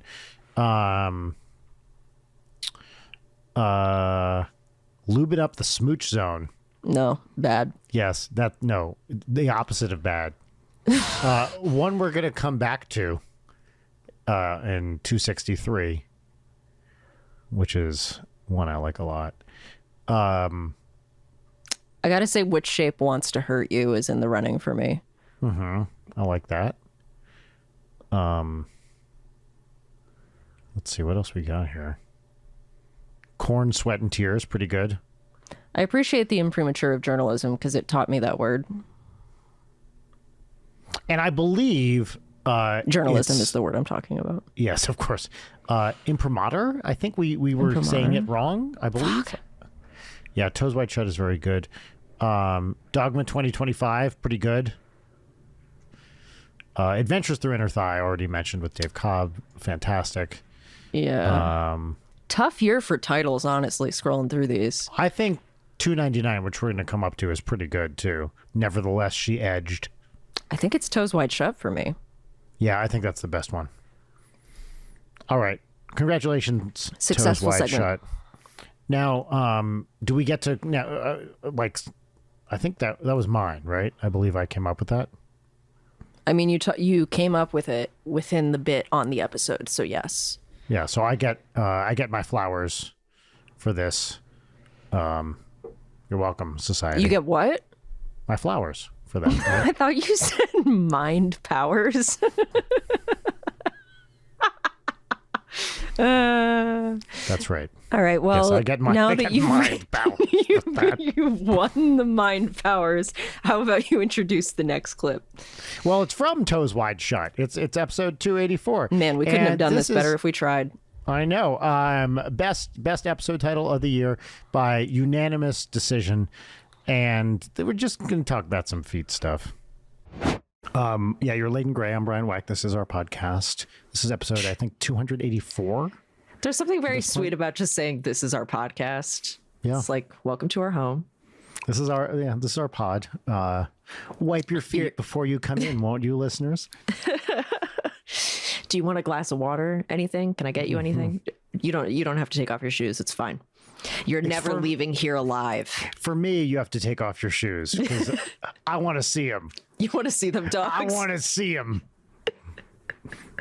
Yeah, just put them right up on that table. Ultimate level of intimacy. You get into someone's. Actually, that would be a good like covert foot fetishist thing of like really generous, gracious host constantly accepting people into their home under the conditions of like, no, shoes off. Socks too. Yeah, shoes and socks off. Yeah, please come in. Shoes and socks off. Sorry, Yeah. I have the floor, the temperature of the floor perfectly calibrated, and I need to ensure that there's no foreign non-skin substances touching the floor. So take your shoes off, take your socks off, come over here. Let's get a picture of them babies, and then you can enjoy my home. Yeah, don't mind my all glass coffee table and all glass dining table and all glass stairs, floor and bathroom. Don't worry about it. I'll be downstairs. Keep walking. The idea of someone like a foot fetishist making an H.H. Holmes style murder house, but it's for the sole purpose of monitoring people's feet. What about this? So you're in a house with more than one floor, and there's just like a little square, like a 1 foot by 1 foot clear square that everybody has to stand on. And there's like but it goes down. So it's kind of like a skylight. It goes down into the observation room. Right. And you can get all your friends to like come gather in the observation room. So you have two parties, right? There's the real party, which is the people in the observation room. Then you have the fake party, which is everybody upstairs that you invite to come just circulate. No shoes, no shocks, no shoes, no socks. Just circulate, have fun. Hey, do you want to feel something really cool? Like I've got the temperature of this one part of the floor just right. And actually I've really sanded it smooth. It's a mirrored surface. It's totally not a two-way police mirror. That's right. Don't worry about it. What's that staircase? Don't worry about it. Why is the bouncer accepting $100 bills from cloaked figures? Also, don't worry about it. Yeah, and the mask, it's like the eyes wide shut masks, but there's a big foot. I like that. Top. Or it's just like it's like a shoe insert with eyes wide shut. Oh my God. Episode title. It just came out. It's getting released on Criterion. Toes Wide Shut. Mm-hmm. How did we get here? Read by Stanley Kubrick. I'm gonna get there. Starring, well, of course, Tom Shoes, and Nicole Footman. No, it's too obvious. No, it's too obvious. Nicole Skidman. Nicole Bunyan? No. No. This one's harder. Stanley Kubrick on top of Toes Wide Shut and Tom Shoes is like the maestro at work. Stanley Kubrick's Toes Wide Shut. I like that a lot. Can we... Wait. Hold on. All right. We're going to... Should we footicize a bunch of Stanley Kubrick movies? Hold on. What do we got? The Shooning. What? Hold on. Foot Metal Jacket. Harry Tendon. That's not good. I was thinking about Tendon for that too, and it doesn't quite work. But wait, hold on. The Shooning. Foot Metal Jacket. Foot Metal Jack Off. Yeah, great. My contributions to this are rough. No. That's fine. What other Kubricks? Well, there's like Doctor Strange Glove, but that's not the same. Foot Doctor Strange? No. There's a whole title to play with Doctor Strangelove, right? Yeah, or How I Learned to Stop Worrying and Love the Foot. Yeah, and I love jacking off while looking at feet. Nailed it, no notes. Yeah, so there's the title, Doctor Strangelove, or How I Learned to Stop Worrying and love jacking off to feet. Great. Wait, what are the other Kubricks? Paths of Glory. Pads of Glory. Okay. Maybe that's not great. Pads on Flory. Pads on Flory. I think Pads of Glory. Pads is not great though, right? Peds. Well, look, I'm committed. No, that's worse. Yeah, Pads of Flory. Okay, fine. I don't think we're topping.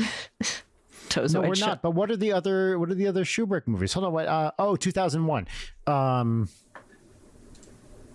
It was 2000. It's 2001, A Space Odyssey. A Space Between the Toes. Oh man, this is bad. This is all going downhill. Yeah, it's definitely diminishing returns, which means we have to keep doing it. We've lost any of the good faith that we got. Okay, well, we got most of the good ones. I think also Dr. Strangelove, how I learned to stop worrying and love jacking off to feet is banger. Yeah, and then there's AI. AI love looking at feet. See, and if we were a worse show, we would be like, oh, we are in the house with the glass floors, the man who owned it, Quentin Tarantino, because nobody's made enough Quentin Tarantino foot jokes. You know what? I'm sick of it. It's hack. We know. Thank you for that. I literally was thinking this. I was watching Pulp Fiction clips the other day. I was watching the dance scene, the Uma Thurman, John Travolta dance scene, and she takes off her shoes to go dance. And I was thinking, as I was watching the scene, I was like, can we fucking stop with the Tarantino foot jokes? Like, we get it. It's too much. It's in that sweet spot of tropes where people still say it thinking they're being funny, but it is so saturated that it just doesn't work anymore. It's like saying Die Hard is a Christmas movie. 100%. Shut the fuck up. It's not the hot, funny take you think it is anymore.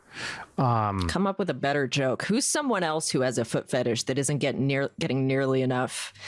We need to be like Hannibal Buress making one joke about Cosby, but with someone else who has an obvious foot fetish. Or we make a completely false accusation. Oh, and that would be within the Richard Gere putting gerbils up his ass vein. Yes. Sofia Coppola. Should we go in hard on that? That's misogynistic. Well, yeah, that's why I said it. I'd have to really ponder on it because it would need to be someone where it's kind of out of left field, but also totally makes sense. Should it be an old guy? Feels too easy. Yeah, it does. Ari Aster? That would be like, well, yeah, of course he's into feet. That's the problem. Yeah. It's also can I espouse? I was going to say Pedro Pascal, but keep going. Sure. It's just not that I'm going interesting. to espouse a belief that I one time, and I swear to God, this wasn't unprompted. This was came up in the natural flow of conversation. I was talking to Dan and Aaron, but I think mostly Dan, and I was like, you know what? I feel like wait. I'm sorry. Who are you talking about? Yeah, I need to be more specific. He's just some guy. I don't know. But I was talking to him about how a foot fetish, aside from the people who are fucking weird about it on the internet and aggressive, I feel like it's one of the most mild things 100% for someone to be into. Who the fuck cares? Fine. Great. Have fun. Yeah, exactly. What, you're going to jerk off to feet? Sure. Yeah, why not? And Dan looked at me like I had just killed his dog. Uncomprehending, just absolutely nothing. I was like, dude, you're in a sex comedy band. How is that? I mean, yeah. Yeah. So I don't know. Right. Let your foot freak flag fly, except if you're in the comments of a stranger on the internet begging them for foot pics. That's not cool. Do it in the privacy of your own home. Perhaps your home that you've built to your specifications as an H.H. Holmes foot viewing paradise palace. I couldn't agree with you more. It's about as vanilla a fetish as you can possibly get, I think. There it is. That's very good. It's a foot fantasy indeed. Yep. That might be, it's in the running for dumbest bits of the year, but that automatically means it's one of the funniest to me because I'm 12. Yeah, emotionally, I'm 12 as well. Developmentally arrested. Directed by Han Roward. Yeah, developmentally and physically arrested. Yeah, coming to you live from LA. Fingers crossed on that one. Can we do an episode where you're behind the police glass and you just have the phone, the visitor? That'd be fine. And you just can't hear me because you didn't pick up. Well, that would be the dream episode, but I think the audio quality of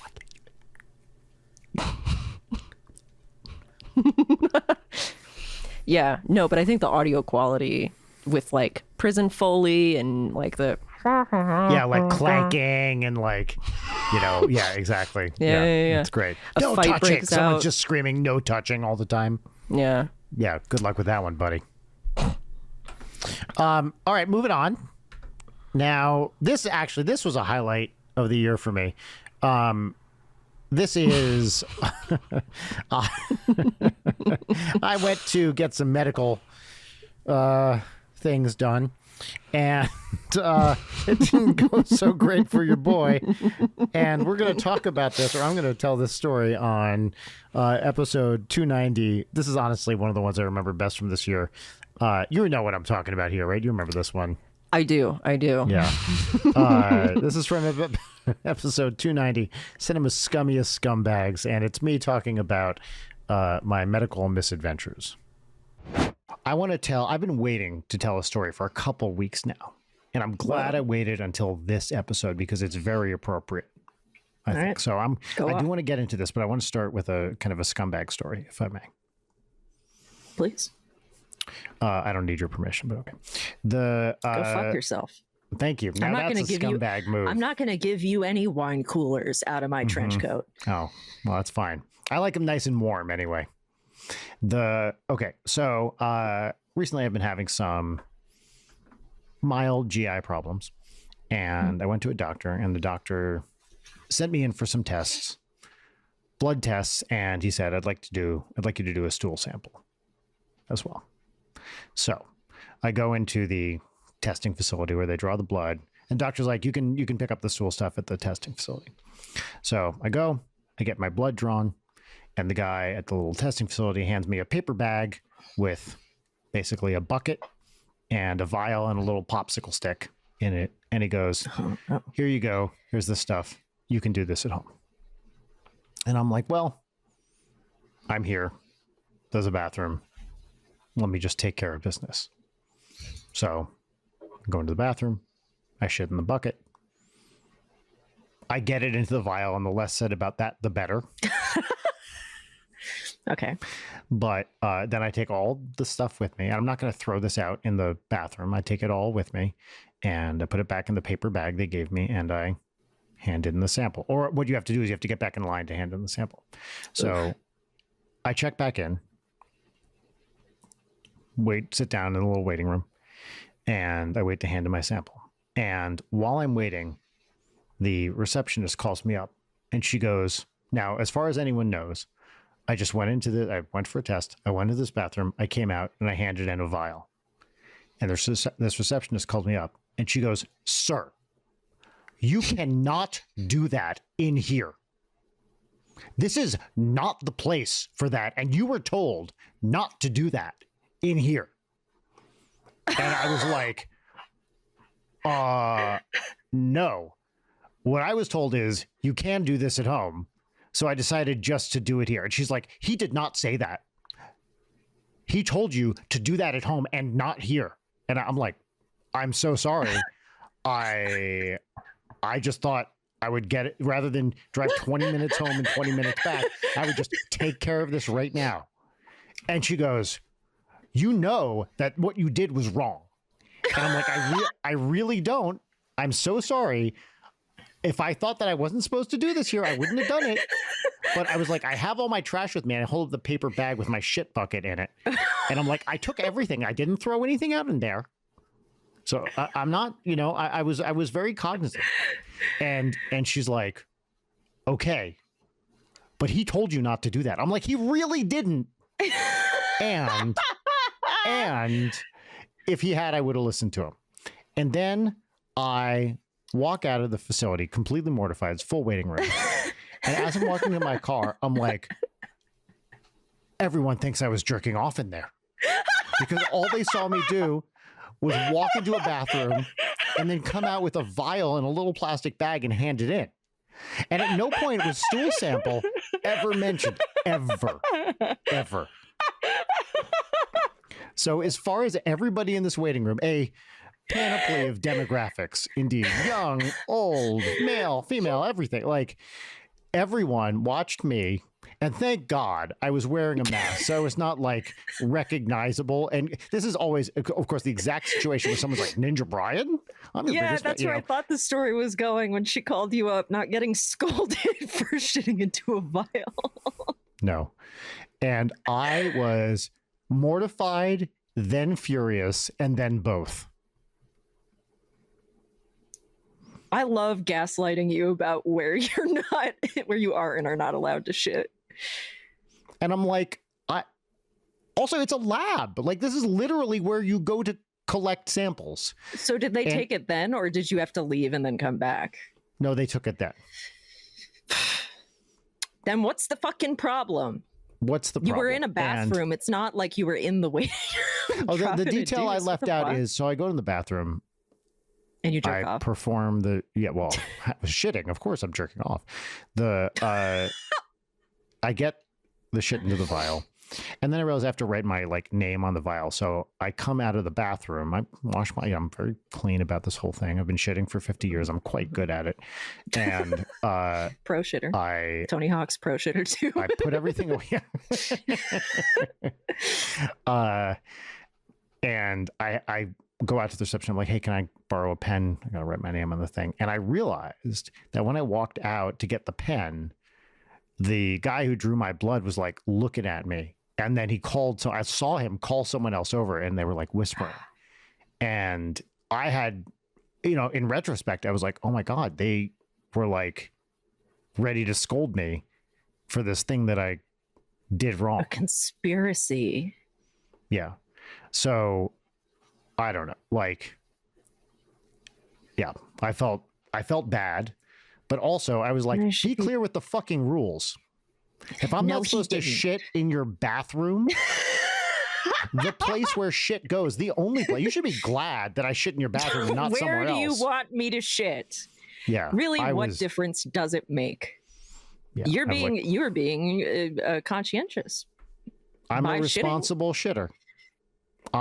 Look, listeners, this is Brian Weck saying, shit responsibly. Sip out of your PBR can. Yeah. Shit responsibly.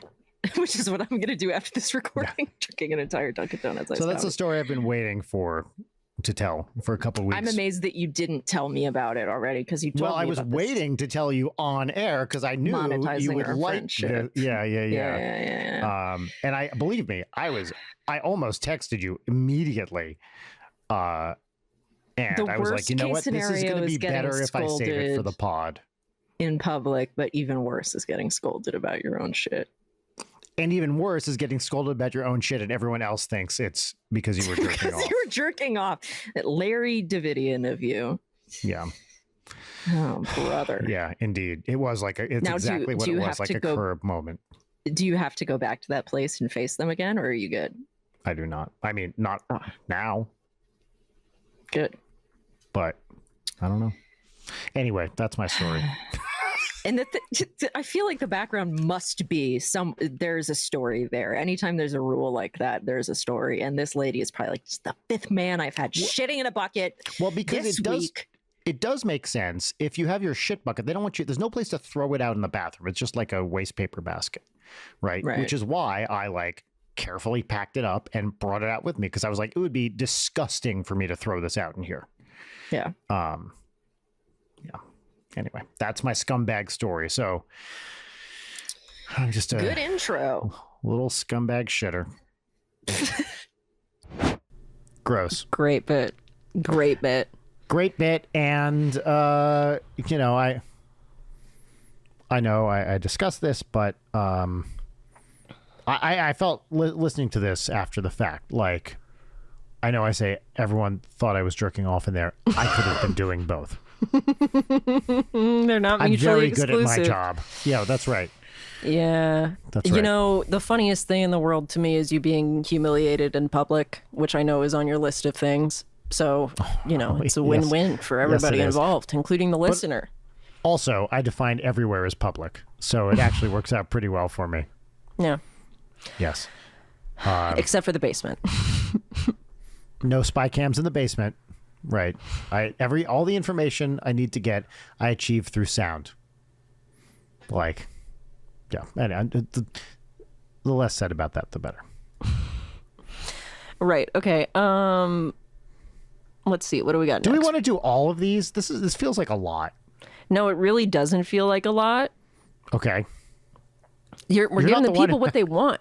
The bulk Someone of has to pull these clips, the though. chunks that are coming out have already been recorded. Yeah. Okay, fine. We'll keep going. You're really sucking. You're sucking this. You're sucking the life out of it. You're sucking a variety of other things out of it. That's what I do. All right. So this is from episode 291. My second favorite title of the year. I Book My Boy. An episode I just recently rewatched. Oh, so good.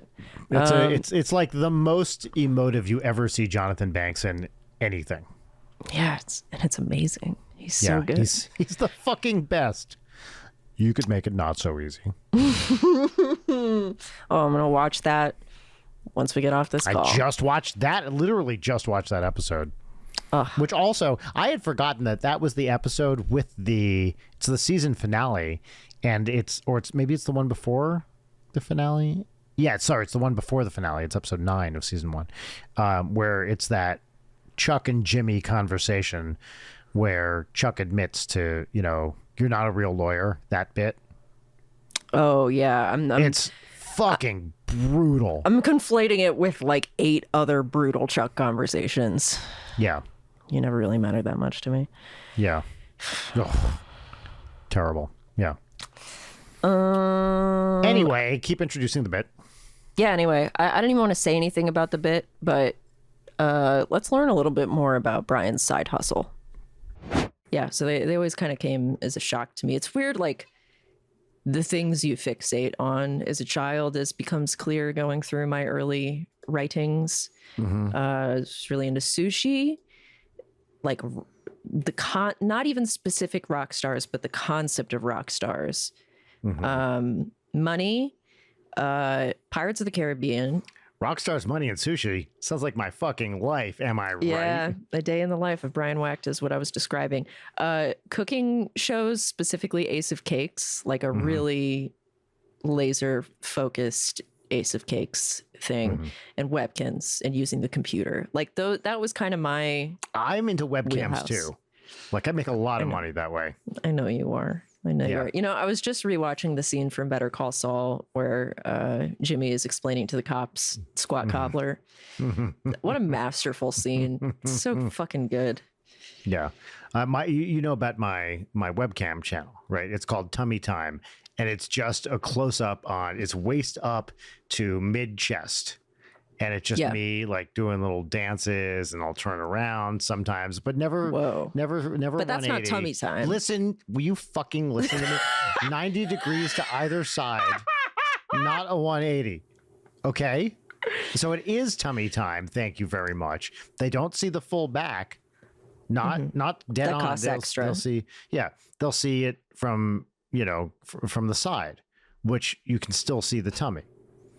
Right. And then I get the usual requests, rub stuff on it, pinch this, shave that, the usual, like, stuff tummy time influencers. stuff. Yeah, tummy time stuff, Okay, can you so what I like to do occasionally is I have a segment called Guess the Tongue, and I'll spread an edible on my tummy and get someone from off screen, just like, so you can see like this much of them to come in from the side and lick it off. You have to guess whose tongue it is. And it's always an A-list celebrity. Oh, whoa. Yeah, because they follow the channel, of course. They do. They're big heads. Yeah. But yeah. So it's kind of a side hustle, but I think it's actually, it's pretty lucrative these days. It's so it might becoming the main hustle. People want tummy time. Yeah. So, yeah, the trick is like, it's hard to please everybody, although not pleasure everybody, of course. And you never, some people want one thing, some people want others, some people want more definition, some people want less definition. Lo-fi tummy time. Yeah, that's exactly right. Some people want more rubbing. Nobody wants less rubbing. But anyway, it's, I started doing focus groups The life of a Tumfluencer. Yeah, that's me. Anyway, by the way, we've talked about how Audrey loves this album, The Life of a Showgirl. No, we haven't. Oh, do we have to talk about Taylor Swift? That's what we do here. It's Taylor time with Leighton and Brian. Go back to people like licking licking substances off your stomach. I would rather talk about that than Taylor Swift. I did actually. That clears up a common misconception. They don't necessarily lick it off. Sometimes they lick it in, which creates. It means I have to clean myself a little more thoroughly, but the audience does seem to enjoy it. Cool. You got to earn a living, right? It's a living. It's a living. All right. Now, I think we should not do this one. Right, because it's a visual gag. Yes, which might work well for the video, but we're just going to move. This next one's long anyway. And of course, we're going to... I don't remember. Even this was 2 episodes ago. Again, recency bias. This is from episode 298, the 5th annual Miles Luna Thanksgiving special, one of my favorite parts of every year. Oh, absolutely. Miles Luna, if you're listening to this episode now, you just heard this fucking episode, but we're going to play the clip anyway because it's a banger. Yeah, because Miles is truly the best. Just a wonderful guy and a wonderful guest and a sensitive lover. And he always brings it in the bedroom. Not on the show, and on though. the podcast. No, yeah, not on the podcast. All right, roll the clip. Let's do it. Let's throw. Well, okay, let's move on to Introduce- segments. Let's do Our first segment, we actually have a brand new segment, Miles. Brand new segment for 2025. We're trying it out. We decided, now you've been on the show a lot. You know how we used to do things. We decided we took a long, hard look at ourselves. And you know how you make a look hard, right? Unblinking eye contact? No, you Silence. take a regular look and you just kind of rub it. Just rub it. Dry or? Rub it like that. Yeah, up to you. Oh, okay. Not going to tell you how to rub your looks. Took a long, hard look at what we were doing and decided, our numbers were slipping a little bit in key demos. And we did the focus groups and decided that we needed to shake things up a little bit. Ran it up the food chain to the president of Leighton Night Incorporated, and they said, "Yep, we're down to change things a little bit." So we've tried a few different things out this year. Some of them more successful than others. Not all brand new segments. Some were little twists on old ones. Some were bold experiments.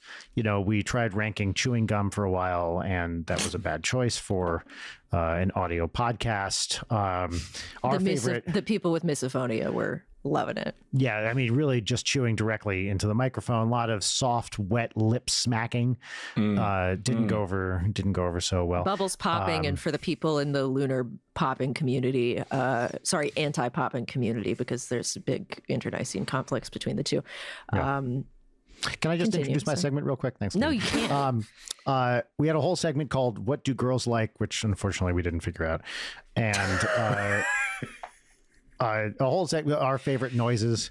Which We also again had was- What Women Want, where we had Mel Gibson come on and espouse his views. Yeah, it turns out we actually should have done a little more background checks before we did that. Turns out one. it's not what women want. No, Wow. it's not even clear it's what Mel Gibson wants, but we're live and learn is what we say. What we say to that, and we do want to apologize, of Sonic course, Adventure, to everybody and for everything that happened during those 12 to 15 segments. But we eventually hit on a brand new segment for 2025. This is our pop culture recommendation segment. This is where you get to talk about something you've been enjoying recently, a book, movie, video game, whatever it is. It doesn't matter as long as you've been digging it. This segment is called What's Poppin', and the theme song, which we insert in post-production, goes right here. What's poppin'? What's poppin'? Now, Miles, I must ask you a question. Yeah. What did you think of that theme song? Calm down there, Leighton. Calm down. I'm doing a thing. There was a richness there, I think. And it's a little, you're not going to catch it on the first listen, but on the second, 14th, I think the notes are going to start coming through. Yeah. Yeah. That- No, it's a piece- I like. We're really getting somewhere with that. We're really getting somewhere with that. That's Brian, great. if I you love it. had to hold your wine glass in accordance to the What's Poppin' theme song is in your wine glass, how would you hold it? Oh, it's hot and cold, so I'd do one of these. I'd try to Like make my you. mouth as wide as possible and get it. Yeah, just get it. Just kind of. You know, I was really hoping you were just going to start shoving the wine glass into your mouth as much as you possibly could, but Well, I can't. I don't want to cut my fucking lips off. Boo! Do it for what the kind of wine bit. Do glass it. is that? do it for the fucking bit. bottom. No, I plan on using my lips later for Loser. smooching. Loser. Hey, no way. I'm not going to be pressured again into doing something that I don't want to do by you. Not by you, Leighton. Not by you, Miles. Not by anybody else. Except you listeners. So sign up for the Patreon, then you can pressure me into doing whatever you want. You'd be surprised what it'll do for Leighton, what's poppin'? $2. What's Yeah. popping for me? I was gonna do a really high class poppin', and I just don't feel like it because I was Nice. gonna say The Fall by Albert Camus, which is a great like philosophical discursion written in the second Ooh person. la of- la. Yeah, like fuck that. Don't read that. That's dumb. What's popping for me is Eddington. I finally watched Eddington. Ari Oh, you liked Aster's it, huh? Eddington. I did like it. I did I'm like it. surprised, actually, given what I Really? didn't see it, but given what I read about it. Well, okay, I knew nothing about it, and I missed the entire discourse cycle, and thank fucking God. Because watching it, I was like, oh, people must have been so exhausted That's actually about this movie. what I work out on is the discourse cycle. Yeah, I don't know. I thought it was really good, and then I read a bunch of people talking about it and was like, you people are fucking stupid. Like, it's fine if you don't like the movie, but the reasons people were giving for not liking the movie are like, were you watching the movie or were you just thinking of what your Letterboxd review was going to be the whole No, of time? course, the latter. That's right. Oh, Anyway, I thought it was funny and very observed, and I was fascinated by it, and I like that it just devolves into No Country for Old Men. There are a couple of gags in it that just like destroyed me, including one physical gag that got me really, really good during an otherwise very tense section of it. So I don't know. I liked it. I don't really have much to say. The thing is that like, and this maybe goes into my lemon, I just care less and less about what people that I don't know or interact with in person have to say about things. I just don't, I think, I don't want to hear from strangers on things anymore where it's like, I don't know you. I have no context for your opinion. And it sounds like you're saying some head ass shit. So why should I take you seriously? I read your 1-star review and then I go to your top 4 on Letterboxd and it's like Everything Everywhere All at Once and Francis Ha.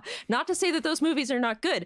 But the thing is like people's tastes are not going to be compatible and I need a litmus test. And if I read your shitty review with bad points and then I go to your Letterboxd top 4 and there's like anime in it, I know that we're not going to see eye to eye here. It's And just I'm not going to sorry. happen. With Francis Ha, it's not the comedy you think it is. Like, you're not laughing as much as the title would indicate. Okay. The thing is that I haven't seen those 2 movies. I just know people who like those movies are annoying as fuck. Sorry, everybody at home. I'm not describing you. I'm describing a person who isn't you.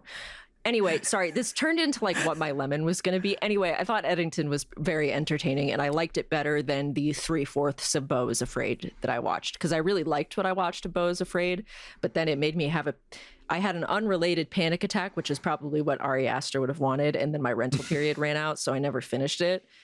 But like Eddington kept my interest the entire time. Can I tell you now I didn't watch Eddington, but I was very excited when I saw there was an Ari Aster film called Eddington. This is true because Eddington was a famous early 20th century physicist. And I was like, oh my God, it's going to be like Ari Aster's Oppenheimer. And it turns out it's not at all that. It's Ari Aster's No Country for Old Men. Yeah. No Country for Woke Men. I do want to see that. It looks great. I'm looking at it. It's on HBO now, so Hell yeah. Miles, Hell yeah. what's poppin'? what's for you? poppin'? Oh man, I already talked about the producers. I already talked about Twin Peaks. I'm rereading Hobbit. I'm rereading The Hobbit, and it's Ooh. good. It's such a comfort thing. Like it's soup season now. Hell yeah, it is. You bundle up with a blanket inside. I think the first page of The Hobbit is just fantastic. There's so much whimsy there. You get right. The first sentence is like, all right, yeah, this hobbit lived in a hobbit hole, and you're like, well, what the fuck is a hobbit? Hell yeah, he And did, Tolkien's brother. like, I'm not gonna fucking tell you. Shut up for a second. Let me describe the hole. And you go, whoa, Tolkien, that doesn't sound. But then he does, and you go, whoa, that's a crazy hole, dude. Well, I think I have a really great idea of like who lives in this hole, and it sounds. I want to live in one of these holes. And Tolkien's like, "Dog, we're just getting started." He sounds small. He sounds small and fat, Small and AF. he eats a lot, Yeah. and I want to be him. SMOL being material. That's exactly right. Yeah, it's just nice. And then there are some heckin' chonkers. No. I like that the Doppler effect on your voice made it sound like you're Mario fucking dying.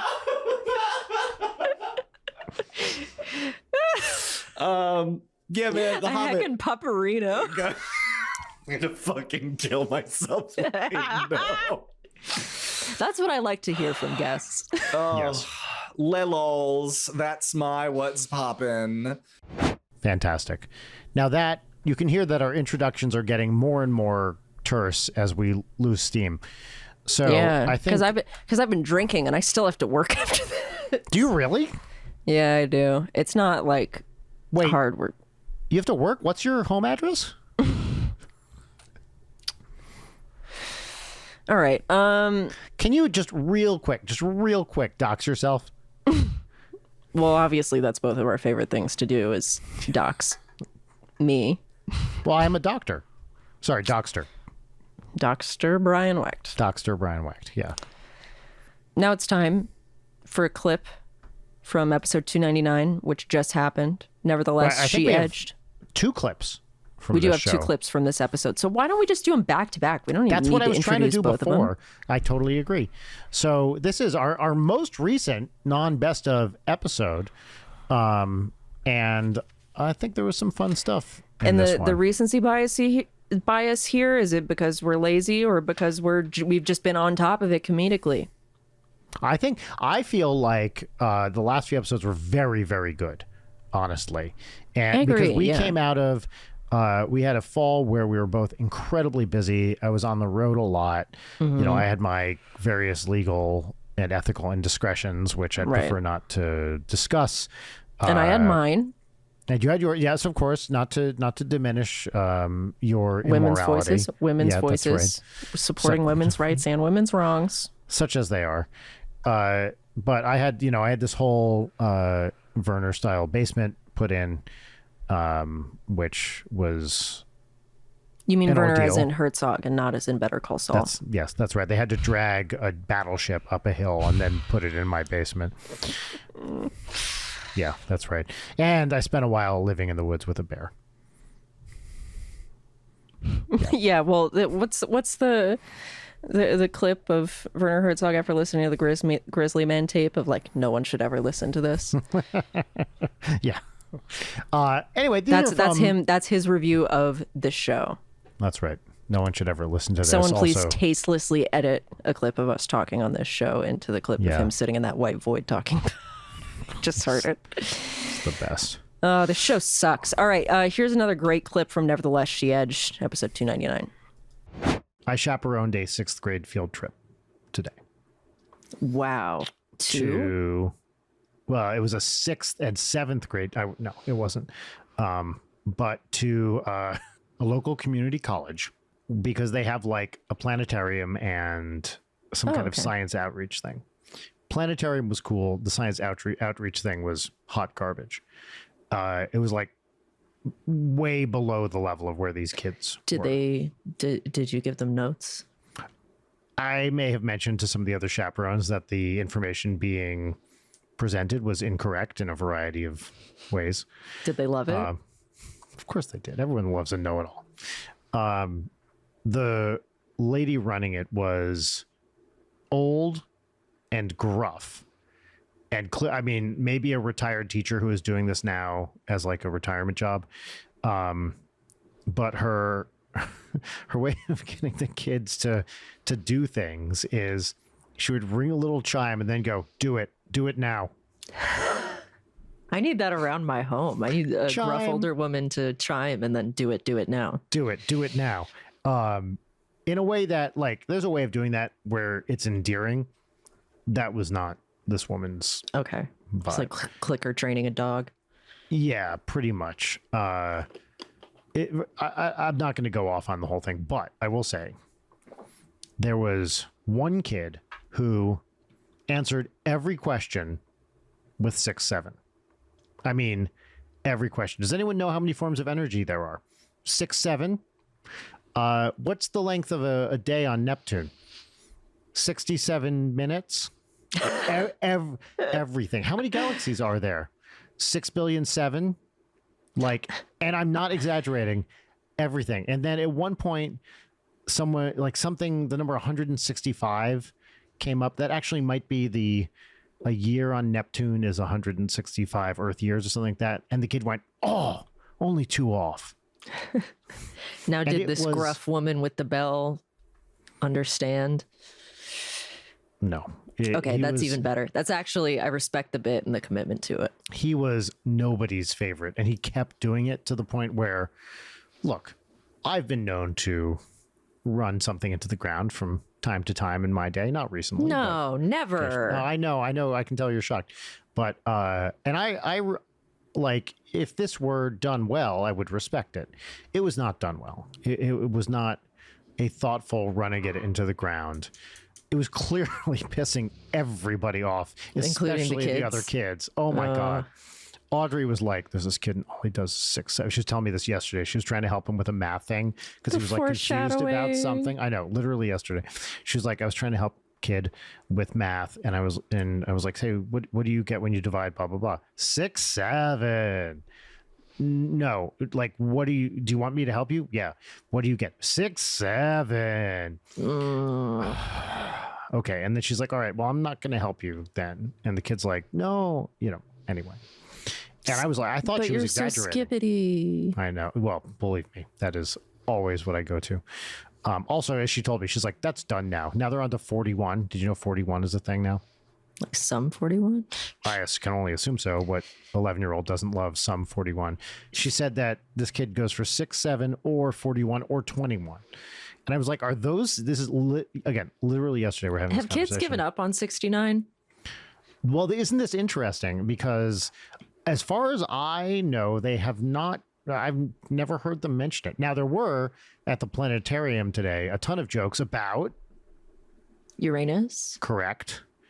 And they tried to head it off at the pass by saying, yes, that's very funny. Everybody, we love that joke. But we're, here we pronounce it Uranus. That's worse. Yeah. And I was like, what, you pronounce your anus Uranus? And this woman's like, sir, are you a chaperone? And I was like, 6-7. And then I ran so fast. Yeah. They couldn't catch me. They tried to catch me, because legally, but once you're outside of the certain yard radius, they can't, legally, they cannot touch you. It's like, yeah, you drop the bit, you drop the 6-7, and then you run. And once you're 67 feet away, they can't, you pull the pin and then. Yeah, that's right. They can't get you anymore. The cops wouldn't get you. They have better things to do, especially in Glendale. They're busy in Glendale. But I was talking to one of the other chaperones, a mom, and I was like, wow, this 6-7, like, they're really doing the 6-7 thing. And she's like, you should have been at fucking Catalina 3 months ago when it was literally every child was talking about 6-7 for like the entire time. Yeah. Yeah. So, but yeah, no 69. We don't like it. I think they might be, well, I don't know, they're 11. It's a little too young, I guess, for that. No, fuck it. No. Okay. No. People were on 69 when I was in 5th grade. Come on. Mm-hmm. No, I think originally, when I first what's 21 and 41? I have no idea. Oh, okay. I don't know. I mean, I'd say a decent age gap. You almost made me spit take my I was trying to time peach tea and lemonade Snapple. Oh, you already gave me my upsetting pillow that mocks, its smug aura mocks me. Have you shown it to people? I think I can grab it. It can be my women's talking pillow. I need to. Yeah. I'm not wearing like actual pants. Oh, well, if you don't want to get up, don't get up. No, hold on.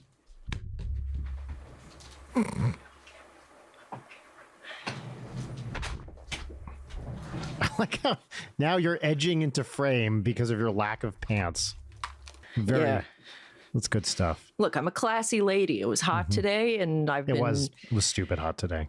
I was on a corporate call with no pants on. We're none the wiser, and You're tubing.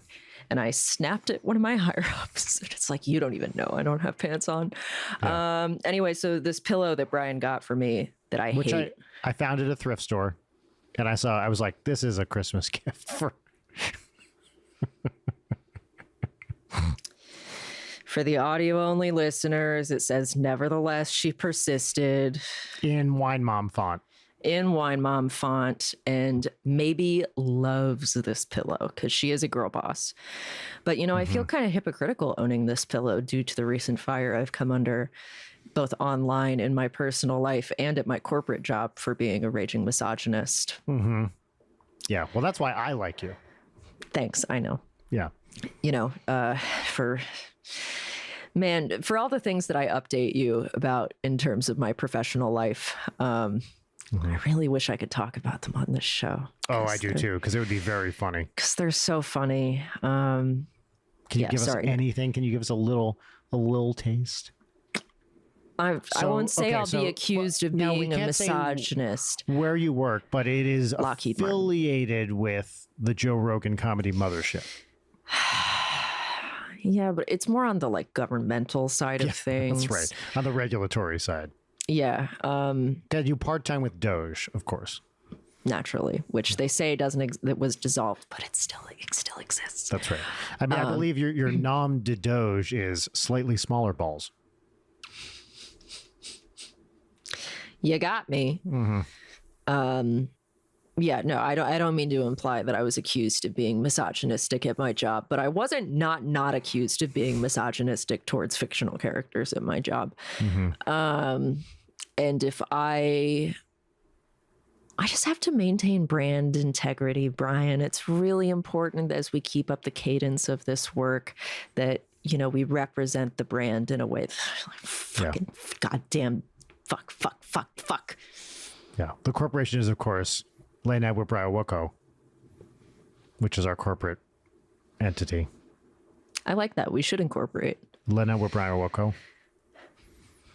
Yeah. Anyway, I had to get those fucks out of the way because I'm being censored. Mm-hmm. I am my job. Girl bossing too hard. My job is to be censored for girl bossing too hard. Mm-hmm. You and Taylor. Once again, a girl boss has been sadly censored. As such, a portion of this conversation has been removed. Once again, a girl boss has been sadly censored. As such, a portion of this conversation has been removed. This is cool. This is as happy as I've ever seen you. It is cool, but Nevertheless, she edged. That's the episode title. Nevertheless, she edged. Yeah, anyway. That's a good $2.99 title. That's nothing it is, matters and anymore. It's a nice, it shows you what's about to come. Anyway, I'm very grateful for my gainful employment. I'm very grateful for my gainful employment. It just also, every day I open my emails and feel like I'm going insane, which I already am. And it's actually really ableist because the person that you're giving these notes to is a mentally ill woman. Ableist. It is pronounced ableist. Yes. It's actually ableist because you're giving those notes to a mentally ill queer woman. Mm-hmm. So there are a couple of intersectional crimes you've committed there. Oh, intersectional crimes. That's my new hot romance thriller, mystery thriller. Intersectional crimes. Hold on, and it's intersectional with an X. Yeah, hold on. Hold on. How would I write this? Intersectional. Sounds like a great spy thriller, yeah. No, see, then it looks like intersex, which would be misinterpreted. Yeah, that's true. I think it's just intersectional crimes. Okay. Yeah, it works. Could have a nice pulpy Robert McGinnis style cover. Intersectional Crimes, Volume 1, Critical Racy Theory.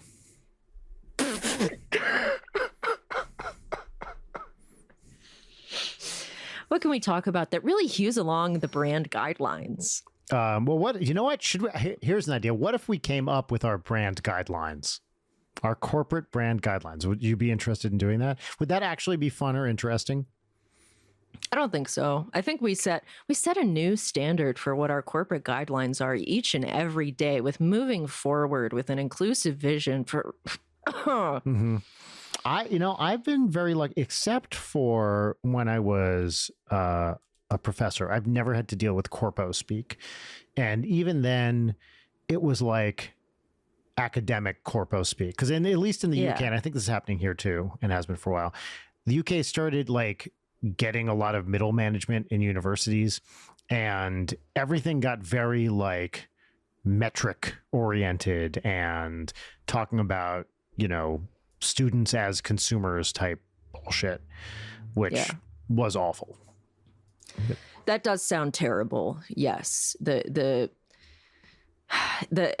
feel like I would have fewer issues if the exact thing which I am ground by the corpo cogs into doing isn't the exact same thing that makes literally every major product worse. Mm-hmm. It's like, oh, this is how this happens. See, that's interesting. I see. Interesting. It reminds me, I went to precisely one professional development thing ever in my entire life, and it's the year I taught high school when I was that was your professional 22. Development thing. You learned from the kids. I learned from the kids, but as much as what I'm gonna say, which is why you make dick jokes on a podcast. That's right. I learned more from them than they learned from me, because I was checked the fuck out. They were like, okay, as part of your you're teaching at the school, you have to go to one thing a year as part of your job. I was like, fucking fine. So I went to I can't remember where it was. I was teaching in Western Connecticut, and it was somewhere not too far. It was like a seminar on a thing I'm not even convinced is a real concept, which is the hallmark of a professional development thing, called scaffolding. Have you ever heard of scaffolding? Scaffolding is, okay. I've heard of scaffolding. What is scaffolding? Because I just remember listening to this, clearly hired person, kind of stooge-looking person, talk about scaffolding and being like, this is just rephrasing obvious shit everybody knows, right? But maybe not. I don't know. The only thing I remember is we had to develop PowerPoints to illustrate a scaffolding concept. And I did one. And then after I got back to the school, they were like, you're not allowed to go to any more professional development seminars, because I made mine funny. And no. What got you kicked out of the scaffolding? I believe it was using, I didn't get kicked out. I wouldn't be clear. I didn't get kicked out of scaffolding. I just wasn't allowed to go to any more of these types of things in the future. But what, because you were an embarrassing representative of your institution? Yes, because what I remember is I had to use, they were use Microsoft clip art to make these. And there was one guy, it was like a stick figure with a head floating above it.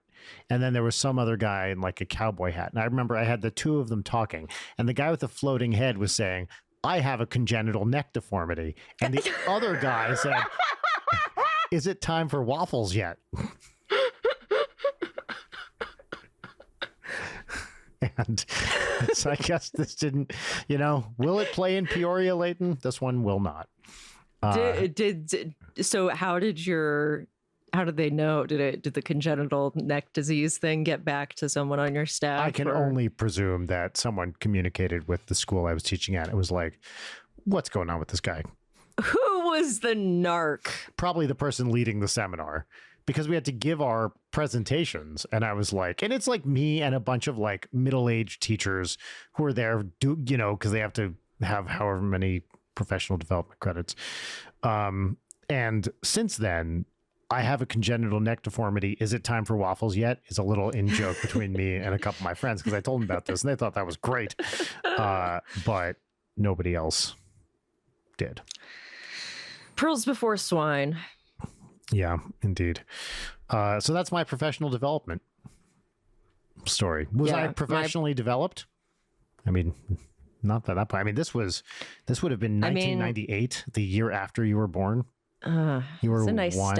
stepping stone to your future career I mean, of like offending everyone in a room so much that they tattle on you for your comedy. yeah. Little did they know, right? That I was they know. honing my comedy skills and would one day be a professional. Well, we're basically at the end. We're at of our this final episode. clip. Yeah, this one, I'm striking this one out because we didn't do it. But we did do this, and we did both of these too.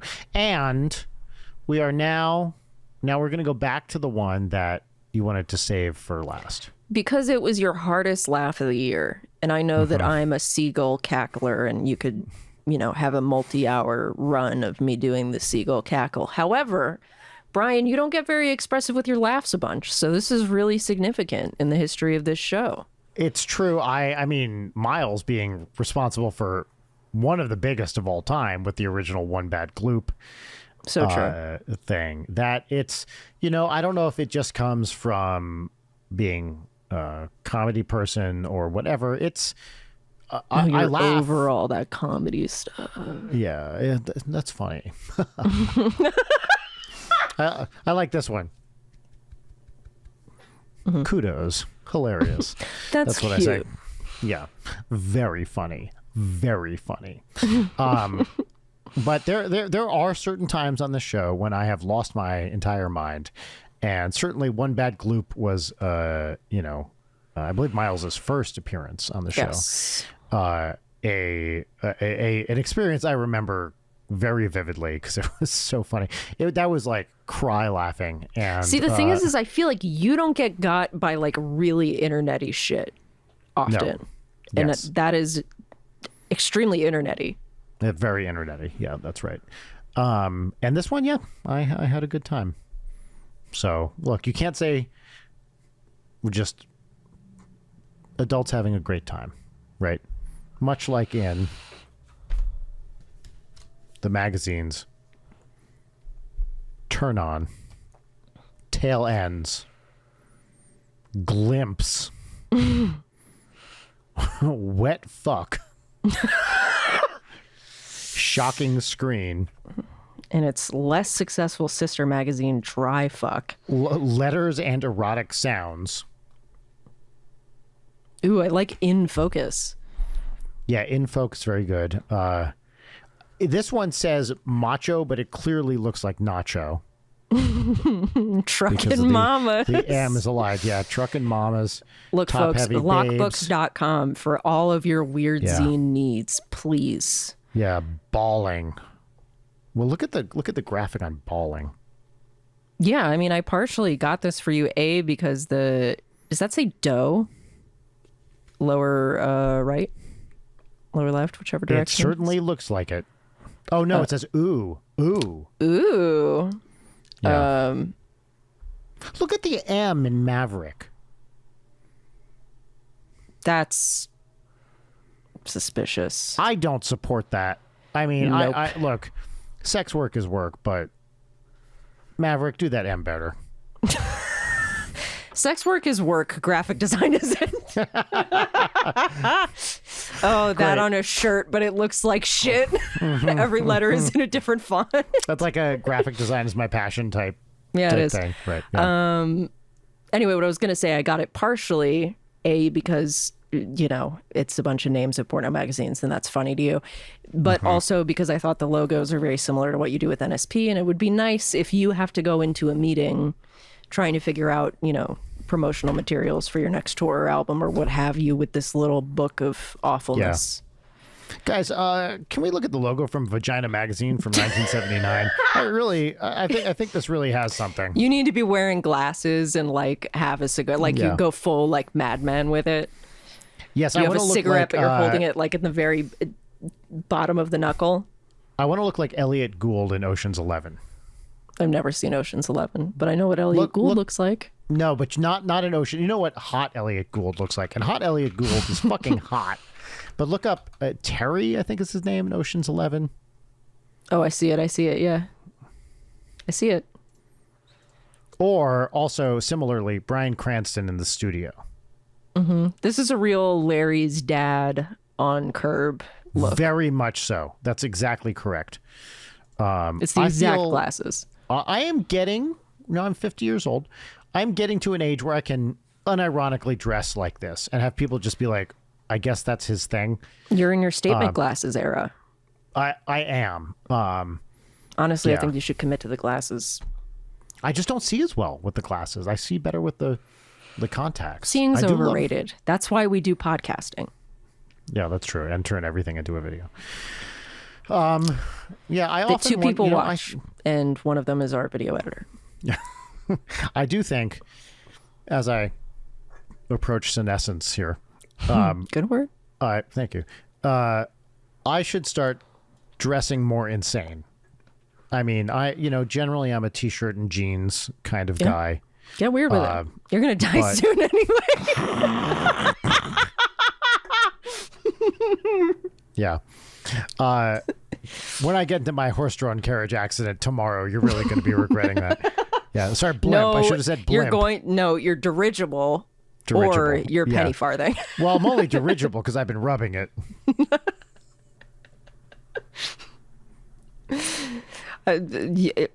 Weirder clothes, weirder glasses, penny farthing.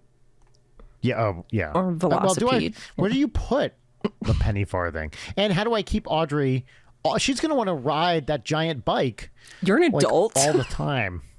Yeah, but she's smart. She'd be like, "Can I just ride the bike? Come on, it's so big." Well, she'll get on it. She'll try it. She'll break her arm. Then you got the velocipede all to yourself. That's true. That's called parenting. The human velocipede. That's what they're going to call me. the fourth entry final mix. Yeah. That'd be way better than Human Centipede. Are you kidding me? You thought Human Centipede was fucked up. Now they got wheels on them. I'm gonna pedal. They've got wheels now. Yeah. That's right. Yeah, that's so much worse. It's not a question of do you want to be on the front end of the Human Centipede or the end. It's would you rather be on the big wheel side of the Human Centipede or the little on the tiny wheel? Yeah, and I know what my answer is. Where do they put the pedals? Yeah. Oh, yeah. That's a good question.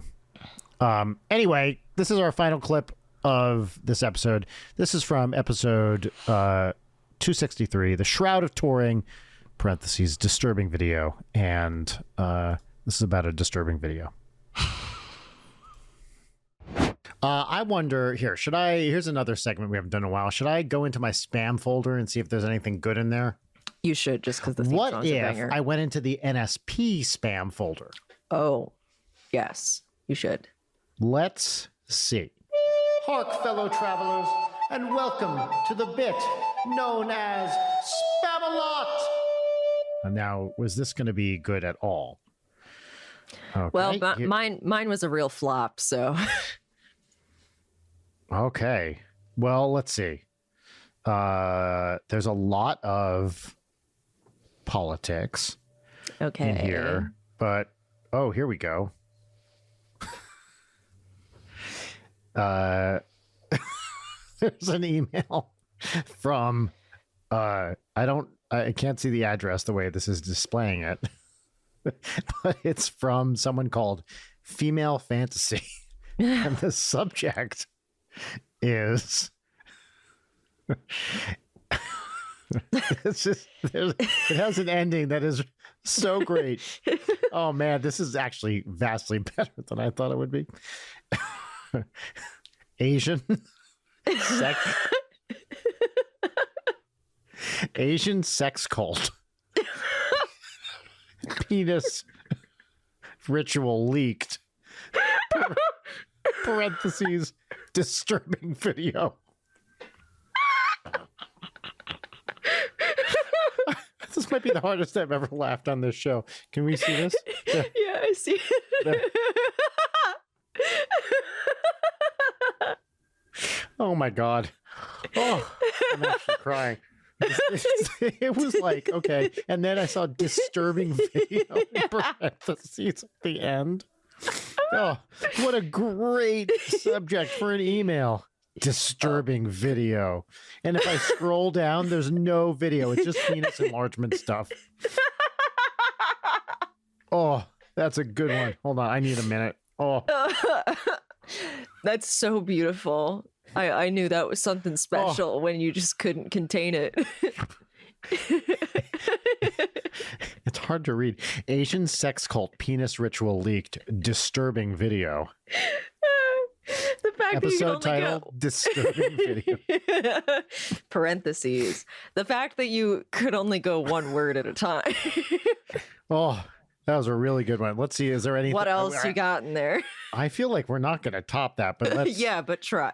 Let's just keep looking. Scrolling through. So much politics. So much politics. Boom, boom, boom, boom. Maybe I should search. Get hard and stay hard on your terms. That's a subject. All right, come on. Oh, wow. Here's one that subject is just horrifying footage. Man, I'm just not going to top that other one. Oh, wait, here we go. More penis stuff. Weird discovery makes any man, quote, rock hard, question mark. Yeah, you get way better spam emails Oh, wait. than I do. I'm gonna read this to you. This is a good one. Okay. Hey, man. Switch to italics. Ever wish that shame you feel after a poor bedroom performance was a thing of the past? Switch out of italics. We're back in plain text. Apparently, it can be. And by the way, there's giant line breaks, like multi-line breaks after each sentence here. Yeah, of course. You see, my good friend Dr. Wood discovered an ancient, quote, res-erection, unquote, res-erection remedy for making your soldiers stand at full salute, ... line break, ... on command. Switch to italics. How cool is that? Back to plain text. Imagine pleasing your woman, ... with massive bona fide stiffies that you control, ... giving her those toe curling performances like you used to when you were younger. Switch back to italics. Want to know the best part about this? Now bold italics. This Harvard trained doctor's firming technique. So apparently Dr. Wood went to Harvard. Switch back to plain text. Not only will it help you get massive hard-ons whenever you want, ... and give you unbridled confidence to go all night long without any fear of, quote, limpage, ... But this secret trick is completely natural and safe. Italics. Can you say the same about, quote, those little blue pills you keep hoping will fix the problem? Check it out here. And then there's... Wait a minute. Hold on. There's more here. Bold. Harvard-trained doctor's discovery to spring your manhood back into action. And then it's signed AFF name. P.S. A word of caution, though. This manhood remedy is extremely powerful and effective. So please don't blow up my inbox with complaints that your girl won't stop begging you to go again. Consider yourself warned. Oh! And there's a mailing address. If you wish to unsubscribe, please click or write to a mailing address in Madison, New Jersey, which is a place I know pretty well. That's good Lord. Awesome. Okay. Harvard-trained Dr. Wood, a real person. Here's another email from Female Fantasy with the same Asian sex called penis ritual disturbing video. Disturbing video. Same email. Anything else? Maybe I should search for penis in this. That is smart. Okay. I feel like that. I'm gonna just give me one more second to look through this, just in case there's anything really good. Lots of crypto stuff. Love it. Man, here's something in Dutch.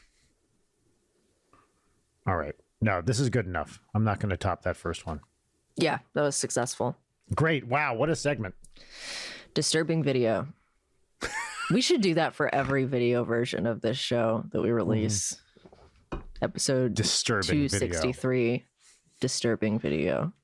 What if the video's that disturbing? Let's say hypothetically I had dick problems. I still wouldn't click on that ad like that, even if I was like, okay, female fantasy, cool, Asian, yep, sex, cult, yes, penis, right, ritual, what, yeah. Disturbing video, no thank you. Yeah. I guess I was thinking more with the Dr. Wood email. Has that ever worked on anyone? Especially now when that's such a common like spam thing. Who's clicking on these and being like, oh, cool. An email from someone I don't know about how to fix my dick. Great. That's exactly what I was hoping for today. Well, there's never been a better time for people being gullible about things online. I think that has, in fact, gotten considerably worse over the past decade. But if you have a dick problem, there are many ways to remedy said dick problem without your spam folder. No, and that's Dr. right. Dr. Wood's expertise. And I want to reach out, or I want to address, I should say, the PR companies here that email us sometimes. Please pitch more dick guys to us. More guys that have like quantum boner healing potions.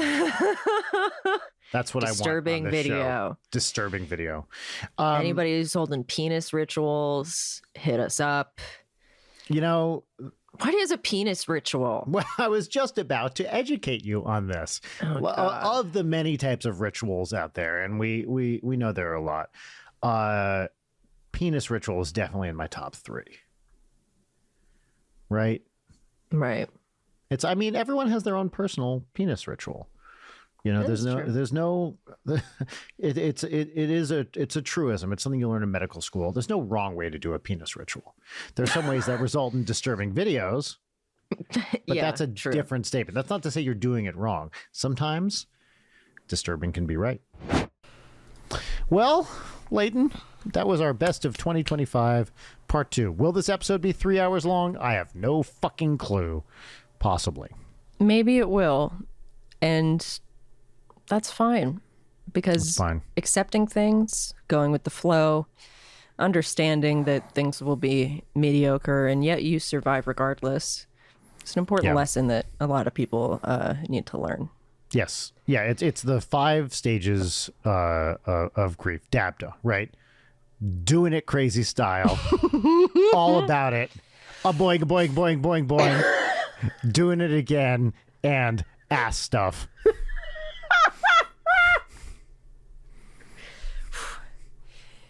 Brian's got a beautiful comedy mind here, folks, and it's a pleasure to be in year 6. Yeah, you're 6 now. Of this show, continually subjecting myself to this. Yes. When Brian, I look, it's an honor and a pleasure. It truly is. I love doing this. I love doing this with you. And when I looked at, I sent you a picture not too long ago. I was going through old pictures, and I found a picture of you, me, and Allie. That from like episode 3 or something. Pre-COVID, even when we had Allie over to, here when we were doing the first few in the garage, and I'm like, oh my god, that was 5 years ago, and we look different, like materially different. I think we both look better. I agree. I certainly got nothing to complain about. Like, I'm a little grayer, a little more swole, a little more shredded, all hopped up on horse tranquilizers and ketamine. And, I try not to take too much creatine, but I rarely succeed. And look, speaking of creatines, that's who I've got in my basement. Did that work? That one didn't really work. Oh, you mean like pre-teens? Pre-teens? No, I was trying to say Korea teens. Teenagers I liked from my Korea. interpretation better. It's not that funny. Well, speaking of my great comedy mind, let's go on that complete flame out of a bit. Yeah, that would be a great way to end 2025. Yes, but Leighton, it is an honor to be here with you, and I look for many more weeks of doing this show. Many more days, even. It remains to be seen. Yeah. And additionally, thank you to the listener who muddles through all of this with us Yes. through 5 years or however long you've been listening to the show, which will probably, your tenure of listening to the show will probably stop within a few weeks also, based on allegations that have yet to come to light. Hey. I can't comment on this. I can right comment now. about there being allegations. Yeah, I would prefer you not. Because they could be allegations that, like, Brian Weichert is a super cool guy, and that might be false. Well, confirmed. No, that was But- confirmed. That legally confirmed. Okay. Yeah. Is there anything else to say? I hate this time of year just because it means being reflective and being like, another year passed and now it's tax season. Ugh. Tax Really season. healthy perspective. Yeah. At the moment it's January, I'm like, fuck, tax season. Yeah. Well, of course, I don't pay taxes, so good luck with that. Yeah. Yeah. So yeah, I don't want to say anything sentimental. We've already done too much of it, so We can try. No, but we've said it. This is fun, and I enjoy being here with you, Leighton. And we're going to keep it going for 2026. And listeners, as always, if there's anything you'd like to see in the show, keep it to your damn self, because we're going to do whatever we end up doing. Happy New Year. Happy New Year, though. Bye. Bye. Leighton Night is produced by Brian Wecht and Leighton Gray. Sign up for our Patreon at patreon.com/Leighton Night. Follow us on Twitter at Leighton Night, on Instagram at Leighton_Night, or email us at leightonnight@gmail.com.